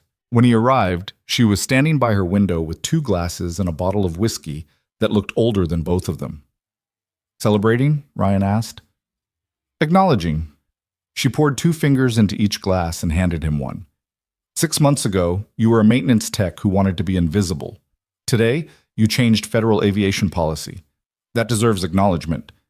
They touched glasses, the crystal chiming softly. I couldn't have done it without you, Ryan said. You saw something in me I'd given up on. No. Lena shook her head. I saw something you'd buried. Big difference. You did the hard work of digging it back up. She took a sip, savoring it. I need to tell you something about that first flight, when I said those things to you. Lena, you don't have to. Yes, I do. Because I've built my whole life on measuring value by obvious metrics. Money, power, status. And I looked at you and saw someone who didn't register on any of those scales. So I treated you like you didn't matter. But you know what I've learned? The most valuable things are usually invisible until you really look. Courage, integrity. The quiet determination to keep showing up even when everything in you says to quit. You had all that, and I almost missed it because I was too busy being impressed with myself. Ryan was quiet for a moment. You apologized months ago. I apologized for being rude. This is different. This is thanking you for proving me wrong about everything I thought mattered, for showing me that success without humanity is just well-decorated emptiness. She met his eyes. You made me want to be better, Ryan. Not more successful. Better. You were always better than you gave yourself credit for. You just needed to see it. Lena smiled, and there was something bittersweet in it. We're quite a pair, aren't we? The CEO who forgot what mattered and the pilot who forgot he could still fly. Except neither of us is that person anymore. No, she agreed. We're not. They stood together in comfortable silence, watching the Seattle skyline transition from afternoon to evening, both of them thinking about the journey that had brought them here. Finally, Ryan spoke again. What's next? For Crossair? For the division? Growth. We've got contracts with 3 more airlines. The Navy wants us to consult on helicopter emergency protocols. And there's something else. She pulled a folder from her desk. A proposal I've been working on. I wanted your input before taking it to the board. Ryan opened it. Inside was a detailed plan for a foundation. The Mitchell Mercer Foundation for Aviation Safety and Veteran Support. It would fund advanced training programs, provide scholarships for veterans transitioning to civilian aviation careers, and support research into crisis management and PTSD treatment for pilots. The funding would come from Crossair initially, Lena explained, but I'm reaching out to other aviation companies, airlines, even some of the families from Flight 821 who've expressed interest in contributing. It could be something lasting, something that honors the people we lost by protecting the ones still flying. Ryan's throat tightened. You want to name it after Mitchell and me? You and Captain Mitchell gave everything for this work. Sarah gave everything. This feels like the right way to honor that. She watched his face. But it's your call. If having your name attached to something this public is too much, no. Ryan surprised himself with the certainty in his voice. No, it's perfect. Jason deserves to be remembered. Sarah deserves to be remembered. And if this foundation can help other people avoid the losses we experienced, then putting my name on it is a small price to pay. Lena's smile was radiant. Then let's build it. Over the following months, the foundation took shape. Ryan recruited other veteran pilots, built partnerships with universities and training facilities, established scholarship programs. He found himself teaching regularly, not just technical skills, but the mental resilience required to fly when everything was falling apart. One afternoon, he was running a crisis simulation for a group of commercial pilots when Amy Zhao walked in. She'd returned to flying 3 months after Flight 821, proving to herself and the world that one near-death experience wouldn't define her career. Mind if I observe? She asked.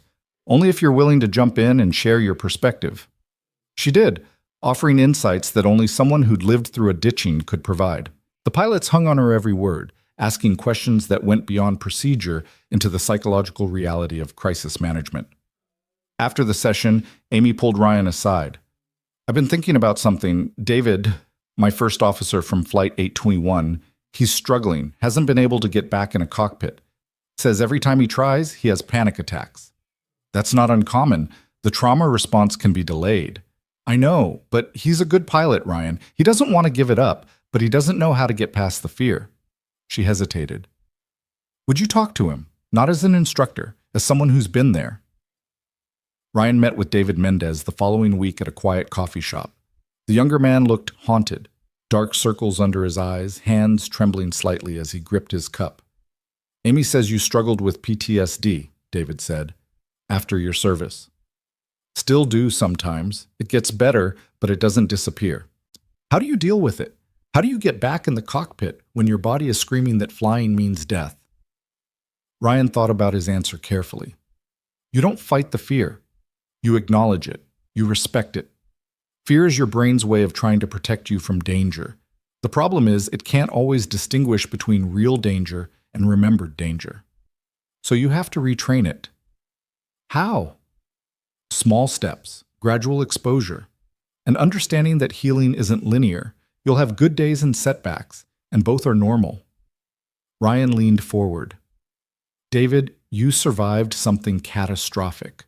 Your brain is doing exactly what it's supposed to do by being hypervigilant, but you can teach it that flying isn't the same as that one terrifying experience. It takes time and usually professional help. Have you considered therapy? I tried.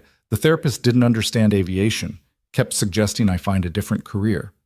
Then find a therapist who specializes in trauma for first responders or military personnel. Someone who understands that for some people, walking away from their calling is worse than facing the fear. Ryan pulled out his phone. I know someone, former Air Force psychologist who works specifically with pilots dealing with trauma. She helped me. Want her contact information? David's eyes filled with tears. You really think I can get past this? I know you can. It won't be easy, and it won't be quick. But yes, you can. I'm living proof. 6 months later, David Mendez returned to flying. His first flight was a short regional hop, and Amy Zhao specifically requested to be his captain. Ryan was waiting at the gate when they landed, watching David emerge from the cockpit with a smile that could have powered the aircraft. I did it, David said simply. I never doubted you. As Ryan's work expanded, something unexpected happened. Emma started asking questions, not about his trauma or his losses, but about his work. What did he teach? Why was it important? Could she visit his office sometime? He brought her to Crossair on a Saturday when the building was quiet, showed her the flight simulators, the training materials, the photographs on his office wall of pilots he'd worked with. Emma was fascinated by everything, asking questions with the intense curiosity she brought to subjects that interested her. "Is this what you did in the Air Force?" she asked, looking at a photo of an F-16. "Similar. But in the Air Force, the stakes were different. We were protecting people by stopping threats. Now I protect people by teaching them how to save themselves." "Which do you like better?" The question stopped him. He'd never thought about it in those terms. Preference implied choice, and his transition from military to civilian life had felt anything but chosen. But looking at Emma's earnest face, he realized the answer was simple. "This," he said, "because I get to come home to you every night. Because I can help people without having to hurt anyone. Because the work we do here honors everyone we lost by making sure fewer people have to experience that loss." Emma nodded, processing this. Then she asked, "When I grow up, can I help people too?" Ryan pulled her into a hug. "Sweetheart, you can be anything you want. But yes, helping people is always a good choice." 1 year after Flight 821, the survivors organized a reunion. All 327 passengers and crew gathering at a hotel conference center in Seattle to celebrate the anniversary of the day they didn't die. Ryan almost didn't go.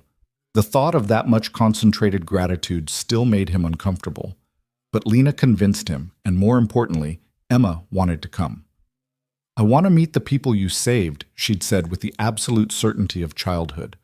"I want to see why you do this." The reunion was chaotic and joyful, people embracing and crying and showing off photos of the year they'd lived since the ditching. A woman was pregnant with her second child. A man had reconciled with his estranged daughter. A teenager had graduated high school and been accepted to college. 327 people whose lives had continued in all their messy, beautiful complexity. When Ryan entered with Emma, someone recognized him and started applauding. Then everyone joined in, a standing ovation that lasted long enough to be embarrassing. Emma gripped his hand, wide-eyed at the response. Amy found them and crouched down to Emma's level. "You must be Emma. Your dad told me about you. You should know, your daddy is the bravest person I've ever met." "He says you're the brave one," Emma replied, "because you landed the plane." Amy smiled. "We're both brave. We just showed it in different ways. That's what your dad taught me, that courage looks different for everyone, but it always matters." Throughout the afternoon, passengers approached to thank Ryan, to introduce their families, to share what the past year had meant. A young couple showed him wedding photos. They'd gotten married 2 months after the ditching, deciding life was too short to wait. An elderly man introduced his great-grandson, born 3 weeks earlier. A business executive explained how the experience had changed his priorities, leading him to leave his high-stress job and start a nonprofit. Emma watched it all with quiet wonder. Later, on the drive home, she was uncharacteristically silent. "What are you thinking about, sweetheart?" Ryan asked. "All those people are alive because of you. Because of a lot of people working together. But you helped, even when you were scared, even when it was hard." She paused. "I think Mommy would be proud." Ryan's eyes burned. "Yeah, baby, I think she would be." That night, after Emma was asleep, Ryan sat at his kitchen table and wrote a letter. Not to anyone living, just words he needed to say. "Dear Sarah, dear Jason, dear everyone I've lost. I spent 5 years thinking the best I could do was survive without causing more damage. I was wrong. The best I can do is use what I learned from losing you to help others avoid the same loss. I'm not the same person I was before the war, before the crashes, before the grief. I'm someone different now, not better or worse, just different. But maybe that's okay. Maybe we're not supposed to stay the same when life breaks us. Maybe we're supposed to let the breaking reshape us into something new. I'll never stop missing you. I'll never stop wishing things had turned out differently. But I'm finally starting to understand that honoring your memory doesn't mean staying frozen in grief. It means living fully, courageously, in ways that would make you proud. I hope I'm doing that. I'm trying. Emma's growing up beautiful and brave and kind. She asks about you, Sarah. I tell her the truth, that you were incredible, that you chose to help people even when it was dangerous, that she carries your legacy in her every kind choice. I think you'd love who she's becoming. The foundation launches next month. We're already funding scholarships for 10 veteran pilots. The training programs are expanding. Senator Vance's bill is being implemented across major airlines. Flight 821 wasn't the last emergency, but the pilots we've trained are handling crises with competence and calm. We're making a difference. Not enough to erase what was lost, but enough to matter. Thank you for your sacrifice. Thank you for showing me what courage looks like. And thank you for the letter, Sarah, for giving me permission to live instead of just survive. I'm finally taking you up on that. With love and gratitude, Ryan. He folded the letter and placed it with Sarah's, keeping them together in his wallet, where they'd stay close to his heart. 2 years after that first emergency landing in Boise, Lena Cross stood at a podium in front of aviation industry leaders, FAA officials, and members of Congress. The Mitchell Mercer Foundation was officially launching, with funding secured, programs established, and a vision that extended far beyond what she'd initially imagined. Ryan sat in the front row with Emma, watching Lena speak with the passion and precision that had built her empire, now redirected toward something that mattered more than profit margins. 2 years ago, Lena said, I stood in a first-class cabin and looked at a man I didn't know and made a snap judgment about his value. I was wrong in ways I'm still learning to understand. That man, Ryan Mercer, saved my life twice. Once by landing a failing aircraft, and once by showing me that success without humanity is meaningless. This foundation exists because Ryan refused to let his losses define him, because Captain Jason Mitchell and Nurse Sarah Mercer chose courage over safety, because 327 people survived against impossible odds and reminded us all why this work matters. We can't prevent every tragedy, but we can prepare people to survive them. We can honor those we've lost by protecting those still flying, and we can build a future where expertise and compassion work together to keep our skies safe. That's what the Mitchell Mercer Foundation is committed to doing, not just today, but for generations to come. The applause was thunderous. Ryan felt Emma squeeze his hand, her pride evident in her shining eyes. After the ceremony, as people mingled and celebrated, Lena found Ryan on the terrace overlooking Elliott Bay. The late afternoon sun painted the water gold, fairies cutting through the light like moving sculptures. Thank you, she said simply. For what? For giving me the chance to be part of something that matters, for teaching me to see differently. She smiled. For not giving up on me after I was such a complete ass in that first-class cabin. Ryan laughed. You weren't that bad. I was worse, but you gave me grace I didn't deserve. She looked out at the water. I've been thinking about next steps, for Crossair, for my career. I built this company to prove something, to myself, to my father who said I'd never succeed, to every person who underestimated me. But I've proven it. And now I'm wondering if there's something more. What are you thinking? Transitioning Crossair to my senior leadership team and focusing full-time on the foundation, using everything I've learned about building organizations to scale this work globally. She met his eyes. Would you consider becoming co-director? Equal partnership, shared vision, building something that outlasts both of us? Ryan thought about it. Not the logistics, but the meaning. He'd spent years hiding from purpose, then months rebuilding it. Now Lena was offering him the chance to make it permanent, to dedicate himself fully to work that honored everyone he'd lost while helping everyone still flying. Yes, he said, let's build it. 5 years after that first emergency landing, Emma Mercer stood at her middle school science fair presenting a project on aviation safety and human factors in crisis management. She'd interviewed her father, Captain Zhao, several foundation scholarship recipients, and even Senator Vance. Her presentation was confident and thorough, demonstrating not just knowledge but deep understanding of why the work mattered. Ryan watched from the back of the room, his heart swelling with pride. This was Sarah's legacy too, this bright, compassionate, determined young woman who'd inherited her mother's desire to help and her father's courage to act. After the presentation, Emma found him in the crowd. Did I do okay? You were amazing. Your mom would be so proud. I know. I felt her with me up there. Emma smiled. Dad, I've been thinking. When I grow up, I want to be a pilot, like you were, like Captain Zhao. I want to help keep people safe. Ryan's throat tightened. Part of him wanted to protect her from the dangers inherent in aviation, from the risks that had cost him so much.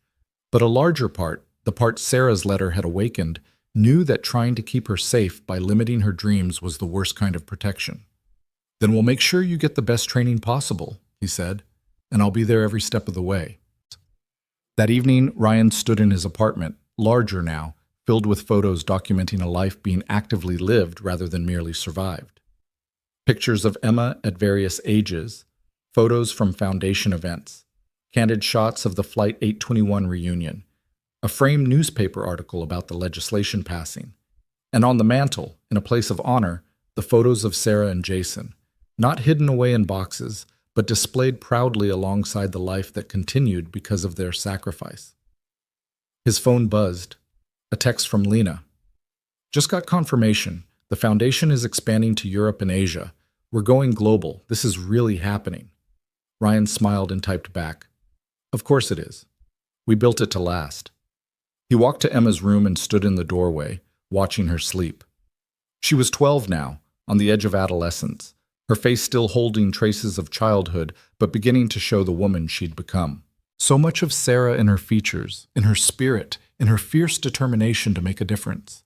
The sky had taken everything from him once. His partner, his wife, his career, his certainty about who he was and what his life meant.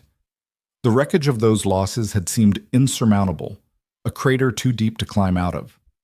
But slowly, painfully, one choice at a time, he'd built something new from the broken pieces. Not a replacement for what was lost. Nothing could replace that. But something meaningful in its own right.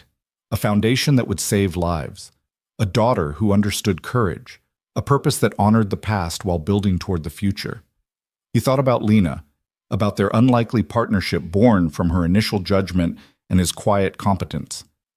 About how two broken people, one who'd lost sight of what mattered, one who'd lost everything that mattered, had found their way to something transcendent by simply choosing to show up and do the work. He thought about the 327 people from Flight 821, living their lives, raising families, pursuing dreams that had almost ended in the Pacific Ocean. Each of them a reminder that the impossible was just the difficult wearing a scary mask. And he thought about the letter still in his wallet, Sarah's handwriting fading but her words permanent.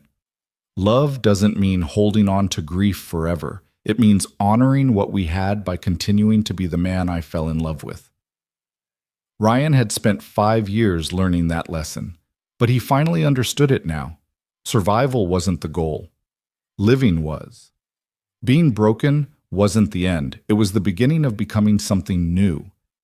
And the sky that had taken everything, had also given him a second chance to choose what truly mattered. He chose purpose over comfort, courage over safety, connection over isolation.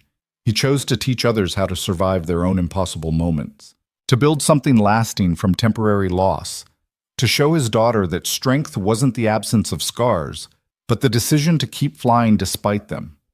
The sky waited, vast and dangerous and beautiful.